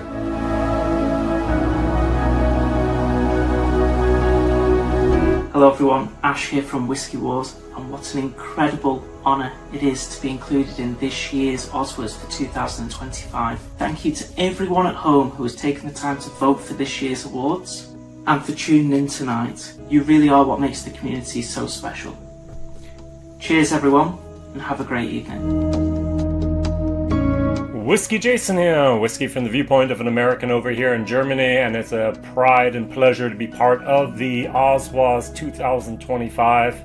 It's just great to see the community coming together, bringing the whole whiskey community together with the fans, and to you and to everyone else out there. I'm looking forward to all the results and looking forward to actually enjoying great whiskey continuing on into this year. Thank you for everything you're doing. Cheers. Greetings, whiskey friends. Mark here from Whiskey Whistle. Firstly, I want to give a big toast to all the big winners tonight. And that's you for having taken part in this season's Online Scotch Whisky Awards. Cheers. Oh, and of course to all the winning distilleries and whiskeys tonight. Whoa, and don't forget, check out the content of all the contributors. And we will see you soon. Just mentioned to Ralfy there, we really appreciate all these video vignettes that's been sent, and it gives a real sense of the international nature of the Online Scotch Whisky Awards. Yeah. But it also selfishly gives Ralfy and I a wee chance to think and have a chit chat and a wee breathe in between times, as well as we enjoy you guys sharing what it means to you too. Thank you so much. Okay, we're going to move into our penultimate category now, and that is Best World Whisky. I'll share with you now how we define Best World Whisky in the OSWAs. It should be fairly straightforward.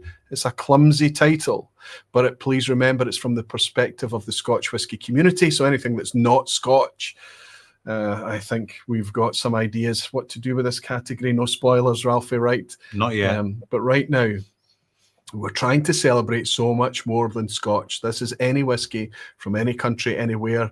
The only thing is, as long as it's not Scotch and it's defined as whiskey or whiskey. And in order to announce the nominations and the winner for our Best World Whisky, I'm still buzzing over the words from Andrew. I'm just enjoying the insight and everything that he got. It's amazing. Settle down, Roy. Settle down. No, Focus. it's just, but it is. It's reading the room and doing these types of things. And the reason that it's put back into my mind is the next guest that we're going to welcome in to announce this category. Mm-hmm. I think, in many ways, similarly minded. And they Similarly speak through the products that they release. And I'm going all the way up to the north of Scotland, and I'm going to welcome in Simon Thompson from the Thompson brothers. Simon, gentlemen, amazing. Good to see you. Yeah, it's been a great show tonight, and having Andrew on there was amazing. Yeah, when you said like-minded, when he was talking about telehandlers, I've just been looking at telehandlers. I'm going to need one. Yeah, there's a bit of overlap there, and I'm planning. It's not all Cupitas and blending glasses, right? I've started planning for 2028 after Signatory win their next trifecta and have to sit out again. So we'll stand a chance. So that's you're already projecting that's your next chance of an opener or winner. Listen, in order for Signatory to continue to succeed, they have to be nominated. That's the most amazing thing, is that there's the process that they go through, multiple barriers in order to get there at the end, a bit like yourselves every year as well. So it's going to be interesting to see how things go forward. Ralfy and I have got some ideas how to develop and shape the OSWAs going forward, but we're going to share that at the end of tonight, Simon. Yeah. But listen, thank you for giving up a wee bit of your Saturday night. Thank you for stepping forward.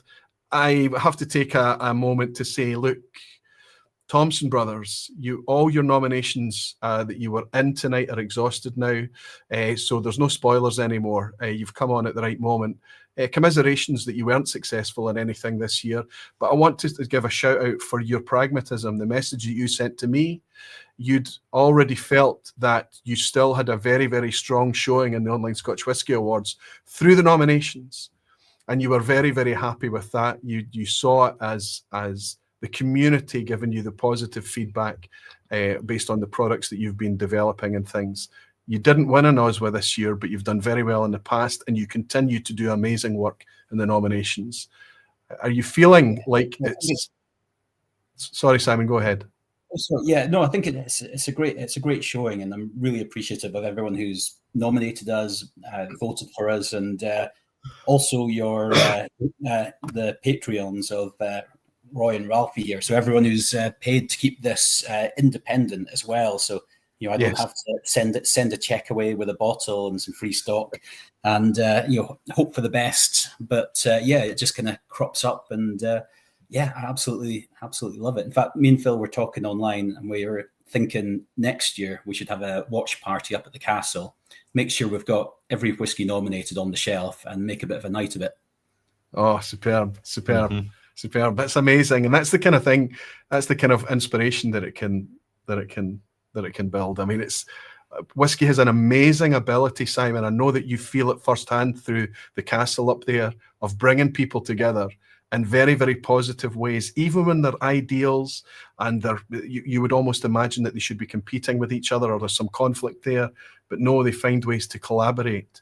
I mean, another nominee is Living Souls, right? And you were competing with them directly, and yet you guys have developed a product in collaboration with Living Souls, Thompson Brothers versus Living Souls, for that 3-year-old release. Just fantastic. It's what whiskey should be all about. You guys embrace it very, very well, right? Yeah, well, we've got a few more collaborations in the tank, and the 99 and 1 is just such a good whiskey for the money. And when that first cropped up, I was making a bit of a push to get a hold of that, because I would have liked to have bottled it. But my consolation prize was to do a cheeky little collaboration with the guys at Living Souls, and they've been doing great work this year, and they've come at it just the right way. Fantastic. Yeah. Fantastic to see. Listen, I look forward to everything that you guys are going to be able to develop in the future as well. Well done for everything. Commiserations for this year, but I know you'll be back fighting fit for next year as well. And keep up the good work with the duster in brushing off the cobwebs that are occasionally attached to what can be a very traditional industry.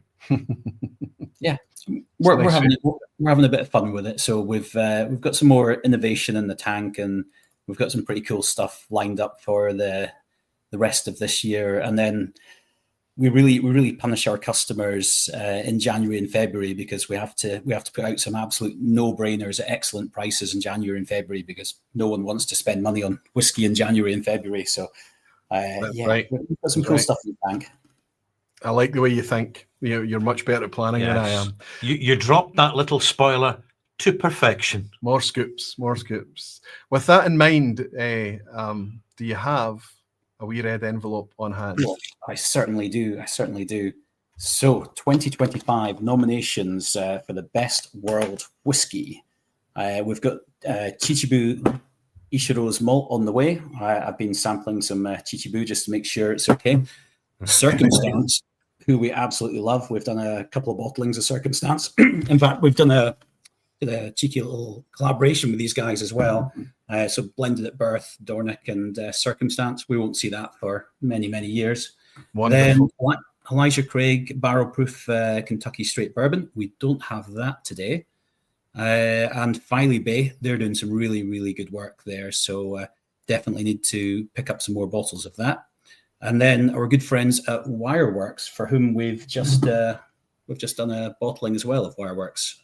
And also, funny that Amontillado cask is also excellent. So that would have missed the nominations, but that's a cracker. And then followed by Yoichi, Japanese single malt. I've got a bottle here just to make sure. And if I was going to vote again tonight based on what I've been drinking, this is really good. Really good. So yeah, I need to get more Yoichi. I've not tasted them for a little while. So shall we do it? Please do. So we have quite the surprise. The winner is White Peak Wireworks Bourbon Barrel. So congratulations to those guys. They are doing there you go. Fantastic. And it's quite amazing to see how just all over the OSWAs that White Peak Distillery actually is. Quite amazing to see, and it's very, very welcome. You've had a chance to get your head around a lot of it already, Simon, by the looks of things, with the collaborations and the Amontillado you've got in hand as well. Oh yeah, absolutely. They're just doing everything right when it comes to liquid quality, and we've followed them since the early days. And you knew when they were exploring mixing distillers and brewers yeast together, that was going to really just help put their head above the parapet of what everyone else has been doing. And they're just doing everything right when it comes to liquid quality, and the pricing's good as well. Price to quality ratio is excellent. If these guys were in Scotland, they'd be the most exciting new distillery on the go at the moment. I suspect they're really. Oh, that's a compliment. That's big. It's big. Yeah. Big. Yeah. And I don't want to say despite them being in England, but with Scotch whisky, you do have that kind of natural advantage in global reach. It's okay. And it's okay to admit it. And they are kind of pushing hard behind there. So can't rest on our laurels with stuff like this coming out of England. Yeah, I think it speaks volumes for how many Scotch whisky aficionados that are actually from Scotland that are shouting so loudly about what these guys in Derbyshire are doing. Simon, I know you're one of the champions for them, but you're a champions for a heck of a lot of whiskies out there. We love what you do. Please, you, Phil, the entire team at Dornoch and at Thompson Brothers, the independent bottling side, the hospitality, everything. Please keep doing what you're doing. We're loving it. It's a good time to be alive in whiskey. Absolutely. Yeah, we're having fun with it. Lots of projects, lots of plates spinning, but not too many cracked plates. Not yet. Yeah. Simon, can't wait to come up and see you soon.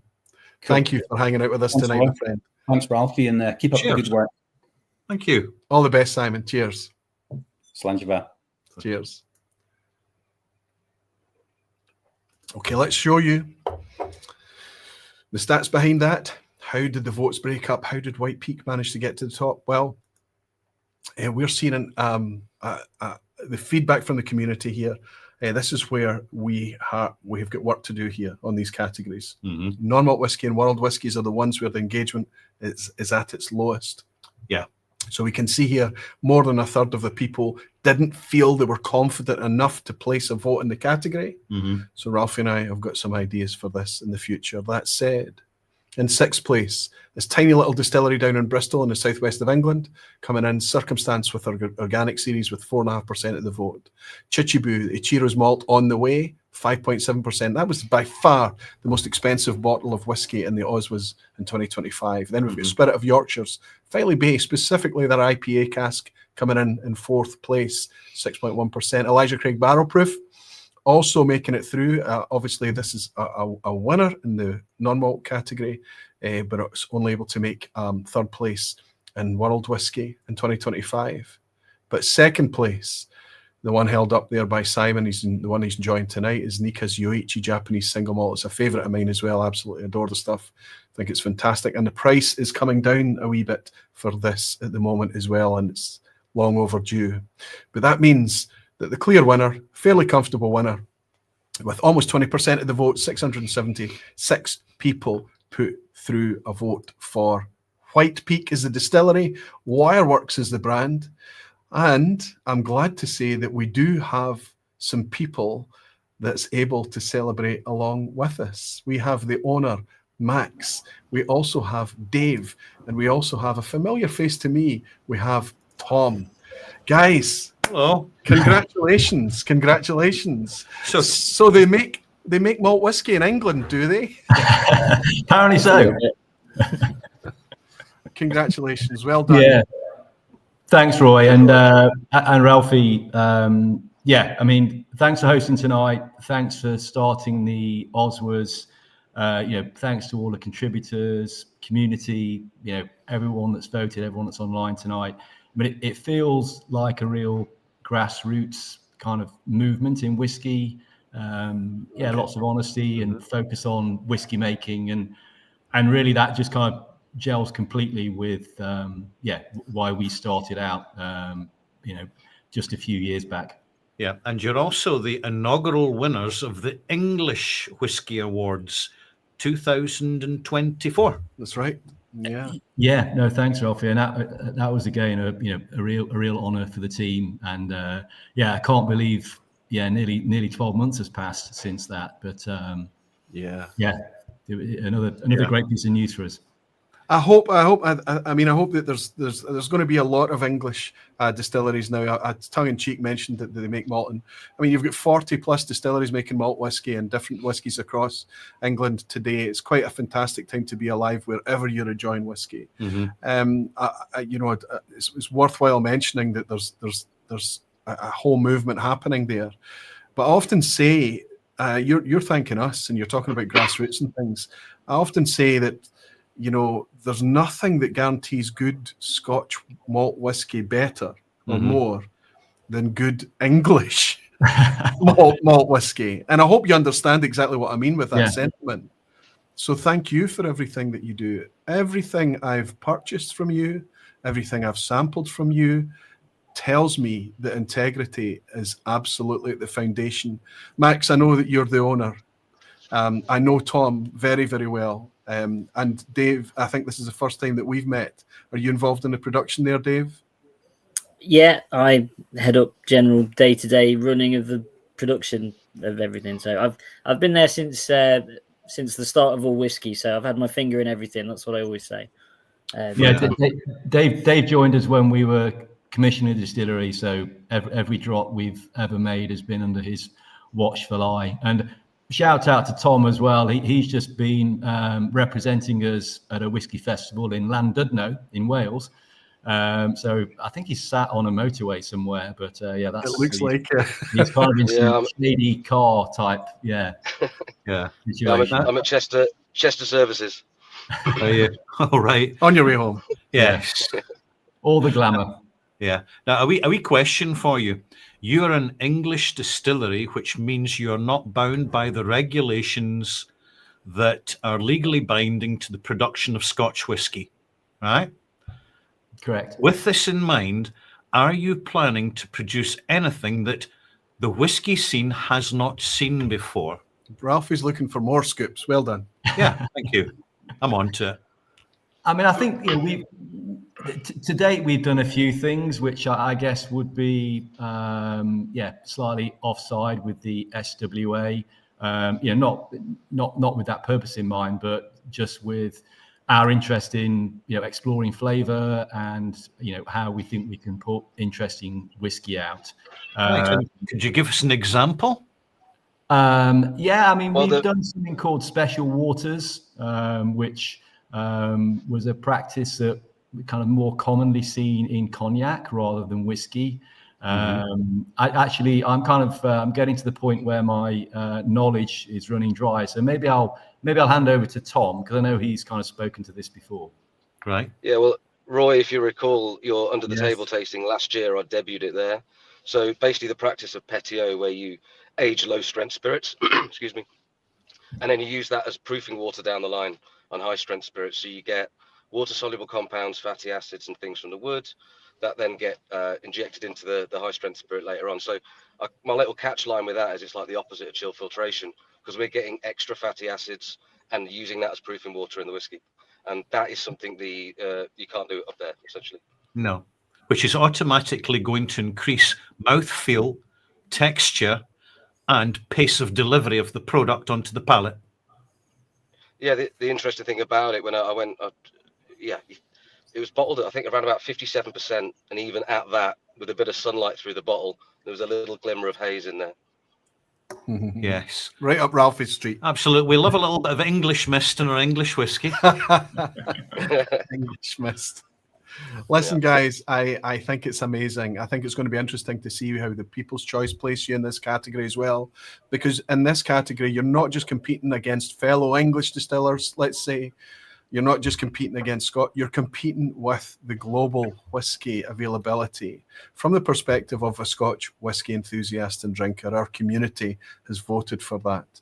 But time and time again, you've had a fantastic showing in the OSWAs, and I think it's wonderful to be able to raise a glass to you as winners in 2025. Absolutely. I can't wait to get down and see what it's all about. Dave, I'll get to meet you then. Tom, I'll get to raise a glass with you in Glasgow. I'm looking forward to it. And Max, until we meet each other, congratulations. Congratulations, guys. Well Thank out. you very much. Cheers, guys. Thanks Really, again. really Thanks to everyone that's voted, and well done to everyone that's shortlisted. Thank you all. Thank you for taking time out of your Saturday And best of luck with everything in the future. Yeah, Tom, you can leave the service station now. Your duties are done. Cheers, good night, Ralphie. fella. Good night. Good Cheers, night. Tom. Cheers, Dave. Thanks, Roy. Thanks, Ralphie. You're very welcome. Thank you and congratulations, Max. Thanks. There Good we stuff. Okay. Well, very, very quickly, because everybody, we can appreciate that we are running a wee bit late. But very, very quickly, I will share with you what that People's Choice is. Remember, this is World Whisky. This is anywhere on the planet. And in 10th place for the People's Choice category in 2025, we're over to the USA. Texas, Balcones Single Malt. There's changes happening at Balcones right now. There's big changes. It's worrying times for certain branches of whisky, and certainly what's the less that's said on that, the better. Right now, the OSWAs is a very positive thing, but regardless, Balcones still holds a place. Yeah, we're moving on. In 2025, Elijah Craig Barrel Proof makes a new entry into this category in position 9. Wild Turkey Rare Breed, again, another OSWA staple, but it slips 4 places. That means there's room for disruption here. Amrut Fusion is still in the top 10. In fact, it's climbing 3 places in 2025. And in 6th place, you've placed Circumstance in 6th place. Very interesting. Very, very, very interesting. This is tiny distillery, tiny amount of stuff. A tiny distillery getting a very big notice. Yeah, absolutely. Absolutely. Incredible stuff. Position 5, we're into the top 5 now. We've got Cavalan Solus. This is the Vino Barrique specifically. This one, it's climbing again. It never leaves the OSWAs. It's always floating around, despite how. This is an expensive bottle of whiskey, but it's still there in the mix. Position 4, we've got Indri Trini, and no stranger to the OSWAs, also managing to climb 2 places as well. We're into the top 3 now. Redbreast 12 Cask Strength, a previous winner on Online Scotch Whisky Awards, managing a top 3 spot easily and climbing 4 spaces. That's your way of telling us we missed it. Simon Thompson talked about it tonight. I love this whiskey. Nika Yoichi, right up there. Probably helped and boosted a wee bit by the nomination. I hope it does do it service, because it deserves it. It's an affordable Japanese malt, and it is absolutely charming, which means in first place, comfortably, easily in first place, of course, is another mention for White Peak Distillery down in Derbyshire. Amazing to see them being recognised by the community as well. Easily making number 1. And so with that, I don't know how late we are right now, but we'll try and make up a wee bit of time. Do we really need to? We're fine. We're doing fine. You're not going anywhere, are you? Not yet. No.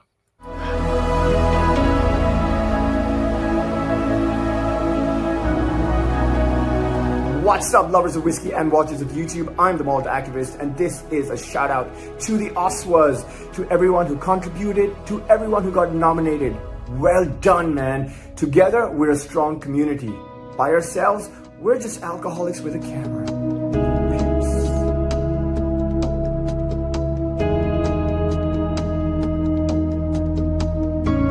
Rob here from Whiskey in the Six. I just want to say congratulations. Cheers and kudos to Roy and Ralphie. Another year of these awards.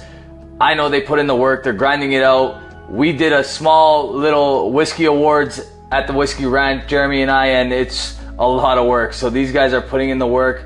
Congratulations. You guys are doing an incredible job. Cheers.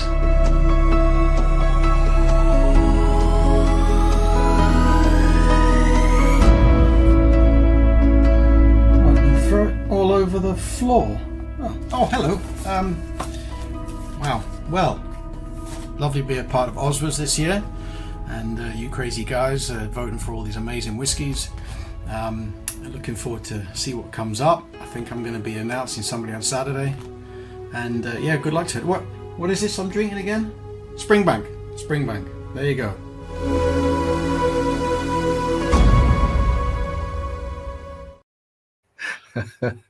That's quite a generous portion David Stirk's poured for himself there. Yeah. We were hoping it's black tea, right? We reckon it's tea.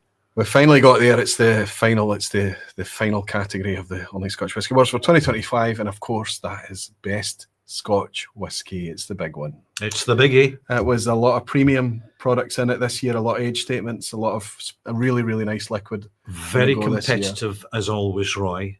And it is the very last category, and it's the category that concludes the Online Scotch Whisky Awards for 2025. So let's just jump in with it. Yeah.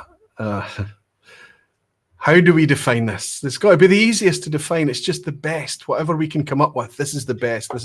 That's what we're trying to say. This is the best Scotch whisky. The problem with this category is just the sheer amount of candidates for it. Nevertheless, we always manage to narrow it down to 6 every single year. And this year, it was very, very tough to pick the cream of the crop. We mentioned it earlier. You know, it's a bit of a cliche, but that's what it is. We're just trying to find from the attainable, affordable whiskies that we're willing to spend our money on for drinking's sake, for flavour chase, what is the best, and that's what we try to seek. In order to share the nominations and share the winner for 2025, I'm going to reach out to a distillery that's been mentioned multiple times this evening. Yeah. They didn't win anything this year, but their star is rising, and I want to make mention of it. Yeah. And we've got Seb from Glasgow Distillery. Hello, Seb. Hello, sir. Good evening, Roy. Good evening, Ralfy. Thank you very much for having me along.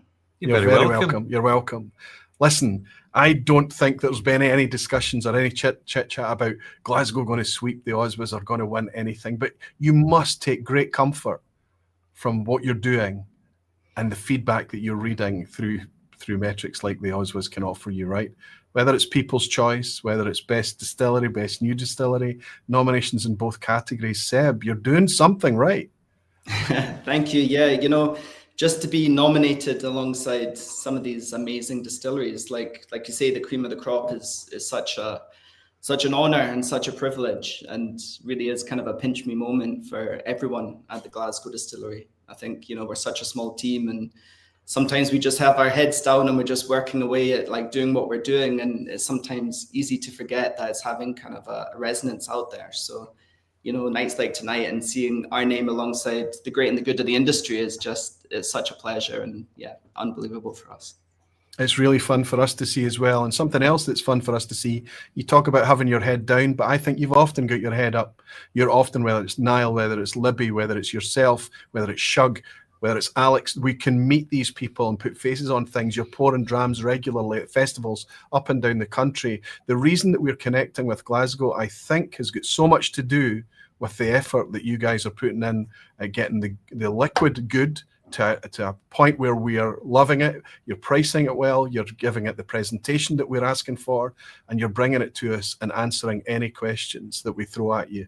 Personality and a human face behind the brand, it's not. We've talked about it often, Ralfy, right? Yeah, I particularly notice that you're very good at brand accessibility without strict orthodox marketing. So I compliment you in that. You're reaching out and engagement, both formally and informally, with the wider whisky community does not go unnoticed. And I think that's what brings you in to the nominations of the Online Scotch Whisky Awards. So whatever you're doing, just keep doing it, because you're doing fine. Thank you. Thank you. That's great to hear, you know, and accessibility is very much at the core of what we're trying to do, and that kind of transparency, that authenticity. You know, we're a team of 16 in our whole company, and I think sometimes people don't realize the scale of Glasgow Distillery. Tiny. And, Roy, you mentioned about half of the people there in your introduction. You know, we've got 6 distillers headed up by Alex. We got the amazing Shug, our Cooper, Niall, myself, and Libby in sales and marketing, and then logistics, finance, and that's basically us as a whole team. So, you know, when you say we don't have much in terms of, you know, that kind of traditional marketing, that's down to sometimes necessity, as well as we want to kind of showcase that true, authentic kind of representation of who we are. Right now, Seb, you're doing it right. We can't get enough of it. Well done. Now, you do have a red envelope. Certainly do. Still closed. Wonderful. Still sealed. You'll see that. Very tempting to open it. Is there a sticker on it? There certainly is. Shall I dive in? Yes, please. Go right ahead, my friend. Go right ahead. Okay, so the nominations for Best Scotch Whisky are as follows. Bruichladdich Redefine, 18-year-old. Craigellachie, 17-year-old. Peach. Deanston, 18-year-old. Peach. Glen Scotia, 15-year-old. Peach. Springbank, 12-year-old cask strength. Peach. Oh. And Springbank, 18. Peach. It looks like the cream of the crop is very creamy. Okay, so I'll open it up. Yes, please. And announce the winner. Drum roll, please. Now, who could it possibly be, Roy? Well, I noticed Congratulations. No spoilers. Congratulations to everyone who's won tonight. But the winner of the best Scotch whisky is Springbank 12-year-old cask strength. Wow. Wonderful. There we go. Do you think they deserve to win? When you talk about doing things right, I mean, who does it better than Springbank, to be honest? Well done, That was guys. very nicely put. Absolutely. There's nothing like being recognised by your peers. Yeah. Seb, continue at Glasgow to do things right there. The future's bright. It's just the OSWAs are amazing at showing us just how exciting a time we live in whiskey today. It's just fantastic to watch things develop. You're celebrating 10 years now. 10 years. It's fantastic, and your whiskey's getting better and better at each new step. Thank you for hanging out with us on a Saturday night. It means a lot to me. I reached out to you at short notice, my friend. I think it's appropriate that you're here. I think it's nice to celebrate you and have you here, and it's a privilege. Cheers. To steal some of your Saturday night. Slanja, thank you. Slanja. Thank you, guys, and thanks you to everyone who's voted tonight. Thank you, Seb. Congrats. Cheers. So we can. Well, they'll be share. off to their beds by now. The show has kind of gone on a wee bit, Roy. Well, they'll have fed up waiting. Surely, I mean, they'll be down at the pub. Well, they need to wait a wee minute longer because we need to see how much of the share of the votes that they got. Okay, right, so. I think Ralfy's getting antsy. We've got huge engagement here still. Yeah. Only 1.5% in it. There was a lot of peaches as we went through, but there was nothing really there wasn't a value pick in the final category. They were all quite 15 years and above. They were slightly pricier than previous years, arguably, but still. In position 6, we have Craig He's 17. How can that be in sixth place? How can that be in 6th place? Because this is democracy. Get used to it, deal with it, and let's push on. Well, I want this higher up the play. That's no fair. Springbank, 18-year-old. How can that be in 5th place? This is incredible. It's brutal. This category is brutal. Deanston, 18-year-old. We love this stuff. Modern right? classic. Absolutely. In 3rd place, Glen Scotia's 15-year-old. This is probably the most affordable, best price in the lineup. That means I know what's coming here. That must mean it's Bruichladdich, brand new 18-year-old Redefine. One of the more expensive ones in here, but people are just loving the liquid, which means that comfortable winner, 27.3% of the votes, Springbank's 12-year-old cask strength. So no split decision there. Does that mean that there's anyone still awake that does with a glass of Prosecco in hand to celebrate down at Springbank Distillery? I'll give you a countdown, guys. In 3, 2, 1. Go.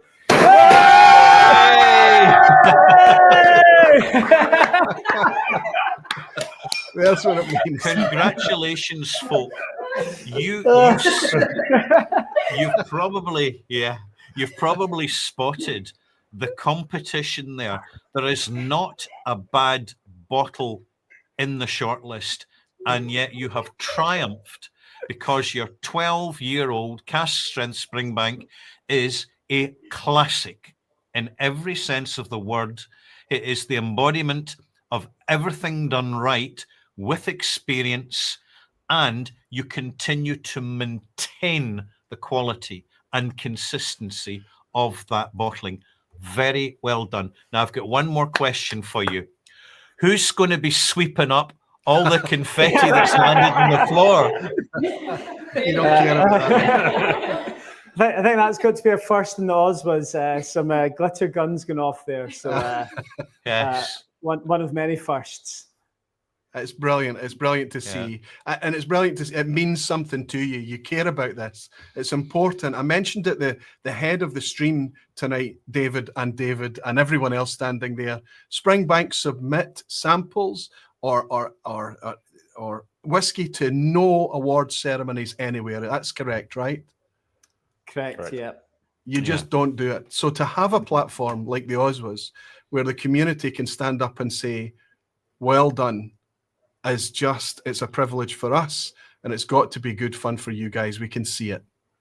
And it's the continuity of your excellence, and the fact that you are engaged with the community, with the wider. Where are you off to? Hang about. We've not quite finished the show. He's going to get a Springbank. I thought you'd run out. Save some of that for me, will you?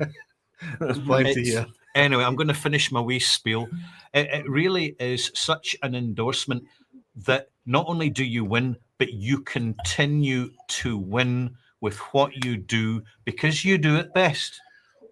Right, Jill? So, fantastic. We're delighted to represent the online whiskey community to remind you of how much you're appreciated and valued, and that Springbank becomes the benchmark go-to for every other brand that wants to achieve excellence. I'm not going to say any more. That's quite enough. Yes. I don't want to over-egg the pudding. This is the third time we're congratulating them in one evening, right? It is, yeah. We've been doing this before. We thought we had to build it up to the Save the Glitter Guns right to the end, so we've done that very well, and we've got Sophia and the guys here ready to stand in the wings.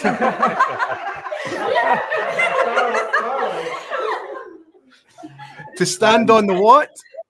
On the wings of the glitter guns here, ready to go. Ah, fantastic. It's all very well coordinated, I think, in this end.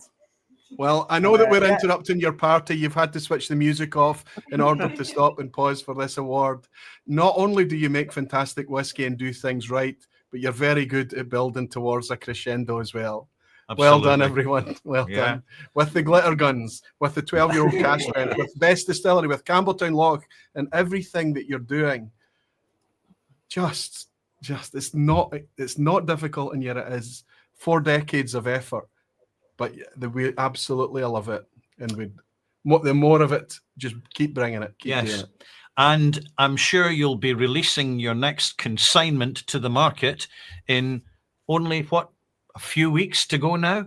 Okay, this is time for David to go.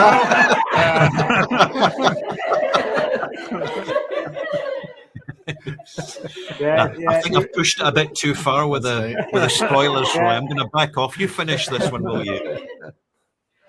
Well done, guys. We're going to leave you to celebrate the rest of the night, to relax and have a wee party, and know that this is just another way for the rest of the world to feed back to you just how much we love the product that you're doing. All of it done with no advertising, no marketing agencies. No need. Just honest effort. Yeah. Delivery. Cheers, folks. Your good health from the OSWAs to Springbank again. Cheers. Cheers, you're never tired of it. Congratulations. Amazing to see you. Absolutely. So, where's my Prosecco, Roy? I was looking after the stream. After the stream, big okay, guy. right, too. Yeah, we're still on duty, aren't we? You ordered pink Prosecco, right? Yeah. Okay. With sparkles. Let's share with you, just before we wind up tonight, let's share with you the people's choice for best Scotch whisky, of course, the top 10 according to you guys. Excuse me, Roy, can I just pour a wee drop of this? I put it down for that very reason, for when you're ready. What a gentleman. You're very welcome, Ralfy. Right, so you get any Coca-Cola? I've got some Sprite. Will that do you? I'll have to do. I like the bubbles. Right, I want you to take in, just to try and read some patterns in this top 10, because it's fascinating reading. In 10th place, we've got a new entry from Springbank and their 18-year-old. Maybe helped in there by the nomination, but it's Springbank, who knows. 9th place, Springbank with their 15-year-old climbing a place.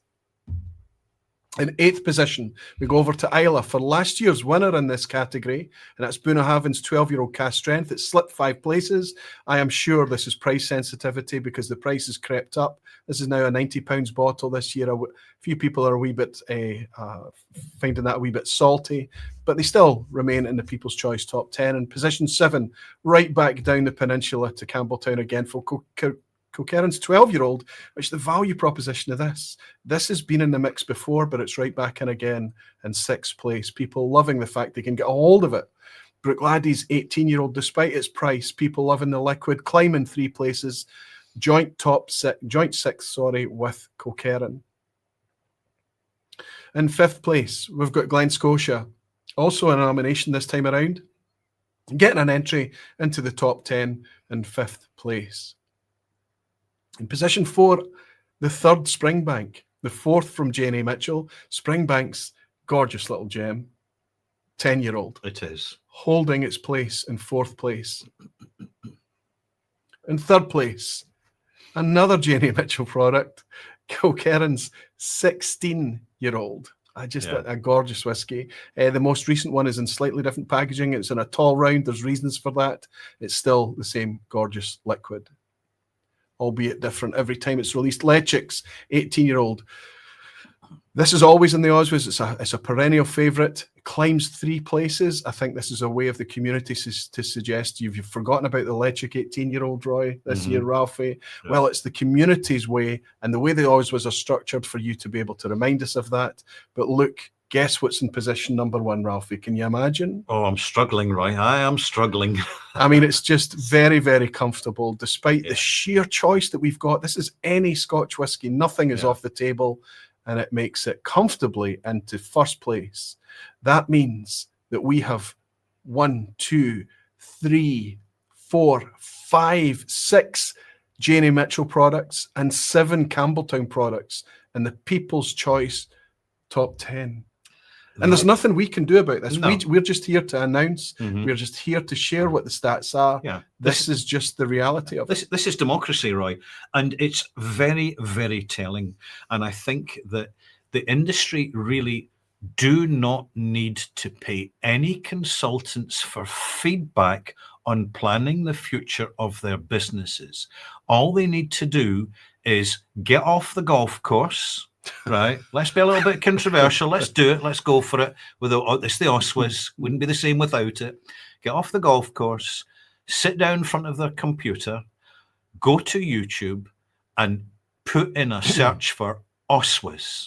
OSWAs 2025, 2024, 2023, 2022, 2021. And what they will see is one of the most important feedback dynamics going towards giving the industry an authentic and true mirror reflection of where it is at and what is regarded as the best, as separate from the rest.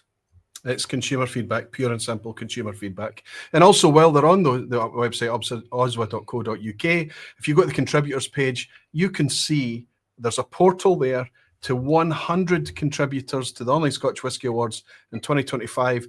And all of these people's, this is all other metrics and sources for people to get guidance on whisky. Yes. But also for the industry to be able to work out what people are genuinely getting excited about. Ralfy and I have an announcement to make about the future of the Online Scotch Whisky Awards. Yeah, would you like me to just go ahead here? I'm going to let the last vignette spin.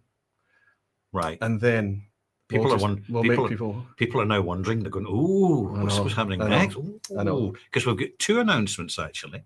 We've got 3. 3? We've got 3. I'll let you start and I'll pick up the rest. Okay. Vignettes. Nearly finished, guys. Nearly finished.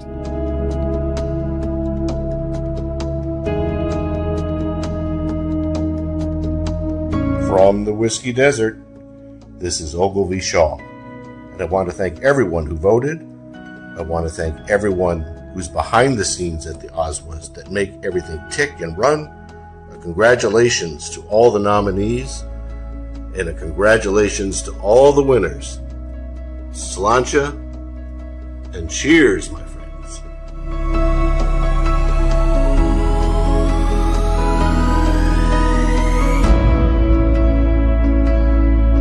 Cheers to the 5th annual Online Scotch Whisky Awards, an amazing highlight of what us whisky enthusiasts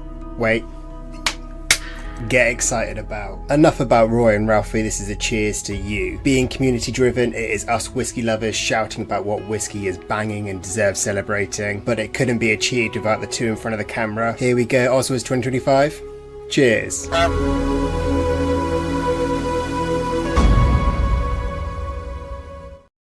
We kept a peak from Jeff Whiskey till the end there. We a shout out to those guys who took an initiative last year in 2024 to do the English Whisky Awards, and fantastic it was too. Yeah. Had a really lovely night in watching that on a Saturday, as Max from White Peak mentioned almost a year ago now. Quite incredible how fast time goes. In fact, I would say, Roy, that time goes a little bit too fast. Far too fast. I mean, the year comes around so quickly, and I've enjoyed myself again, though. I've enjoyed it. So have I. Enjoyed it. Yes. And we were discussing because what Roy and I do is we have these meetings during the year occasionally where we discuss what we're doing, what direction we're going, how things are morphing, and what we need to do to adapt and adjust and all the rest of it. And of course, it's an opportunity to engage in a little bit of whiskey gossip. We won't deny that doesn't happen. And enjoy a dram. And enjoy a dram.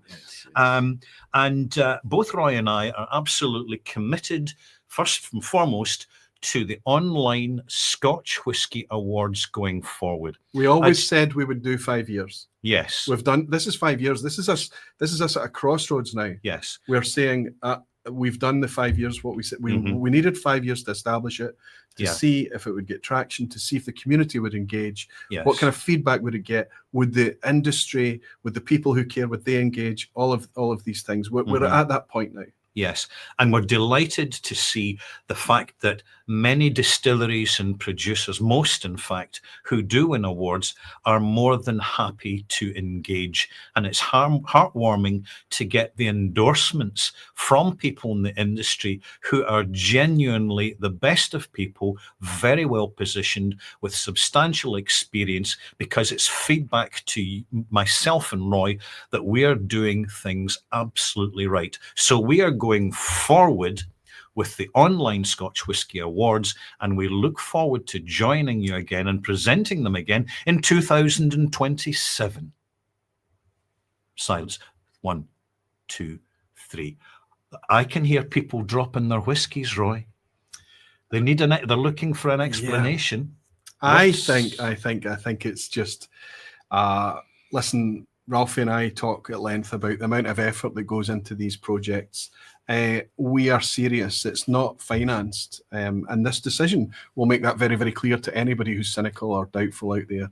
It's not financed. Well, of course it's financed. It has to be financed by somebody. Ralfy finances it and I finance it. We split it right down the middle, 50-50 every year. But that's not the true cost. The cost of a website and the cost of the technology and all of that is not. It's the man hours that goes into it. It's the human hours, sorry, that goes into it, and that's just the fact of it. But that's not the deal breaker, as we've discussed. We're happy to do it. The deal breaker is that we think that the speed of pace and change in Scotch malt whisky landscape can be measured annually, but we think that we may bring a more potent measure of it every 2 years. Yeah, to confirm what Roy's saying, we think that simply the OSWAs are happening a bit too frequency for the pace of things. It's something that we couldn't observe until we had at least 5 years of experience bringing this to you. And we don't want to get stale with it. We don't want to deliver too much, too often. It has its own pace, and therefore, to conclude, Well, I think before you do, I think what was interesting is when you and I went back to compare 2025 to 2024, we could see changes, but they were not dramatic. When we went back to 2021 and 2022, that's when we saw the huge changes. Yes. The changes in product lines, the changes in attitudes, the changes in the motivations from us, the comments and the language and the dialogue from us was very different. Yeah. We started this when we were still under lockdown. Yeah. And we're in a completely different landscape. And we realized in order to deliver the contrast and to keep things fresh, as you pointed out, to keep people keen for the OSWAs every time it turns around, we think that maybe a change of pace would be positive for everyone. Just like you wouldn't want the Olympic Games every single year or the World Cup every single year. It just wouldn't be the same. It wouldn't be quite so special. So we are delivering the OSWAs to you every second year, every year with an odd number at the end of it. So the next will be 2027 and thereafter 2029. But both Roy and I reserve the right to bring it back to each year in the future if we feel there's a benefit to that. But it's not the only change to the OSWAs. Roy, over to you. We listen to you, we take your feedback, and we see that the categories that we've defined, we've only ever changed once. And that was, we added an additional category for the second OSWAs in 2022. We added blended malt and blended instead of just blended whiskey. The only change that we want to make going forward is to tackle the feedback that we get from you about the clumsy categories, as we call them, non-malt, and world whiskey. It's always been a too much talking point. overlap. There's too much overlap, and we're also seeing the engagement from the community where everything else is increasing in engagement percentages. We're seeing that being backing off because there's so much choice today. There's so much places to go.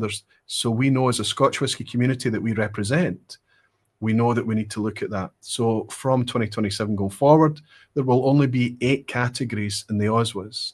We will not delete a category. Rather, what we'll do is we'll merge the non-malt category and the world whiskey, and we'll put it together, anything goes, and call it the best international whiskey. There you go.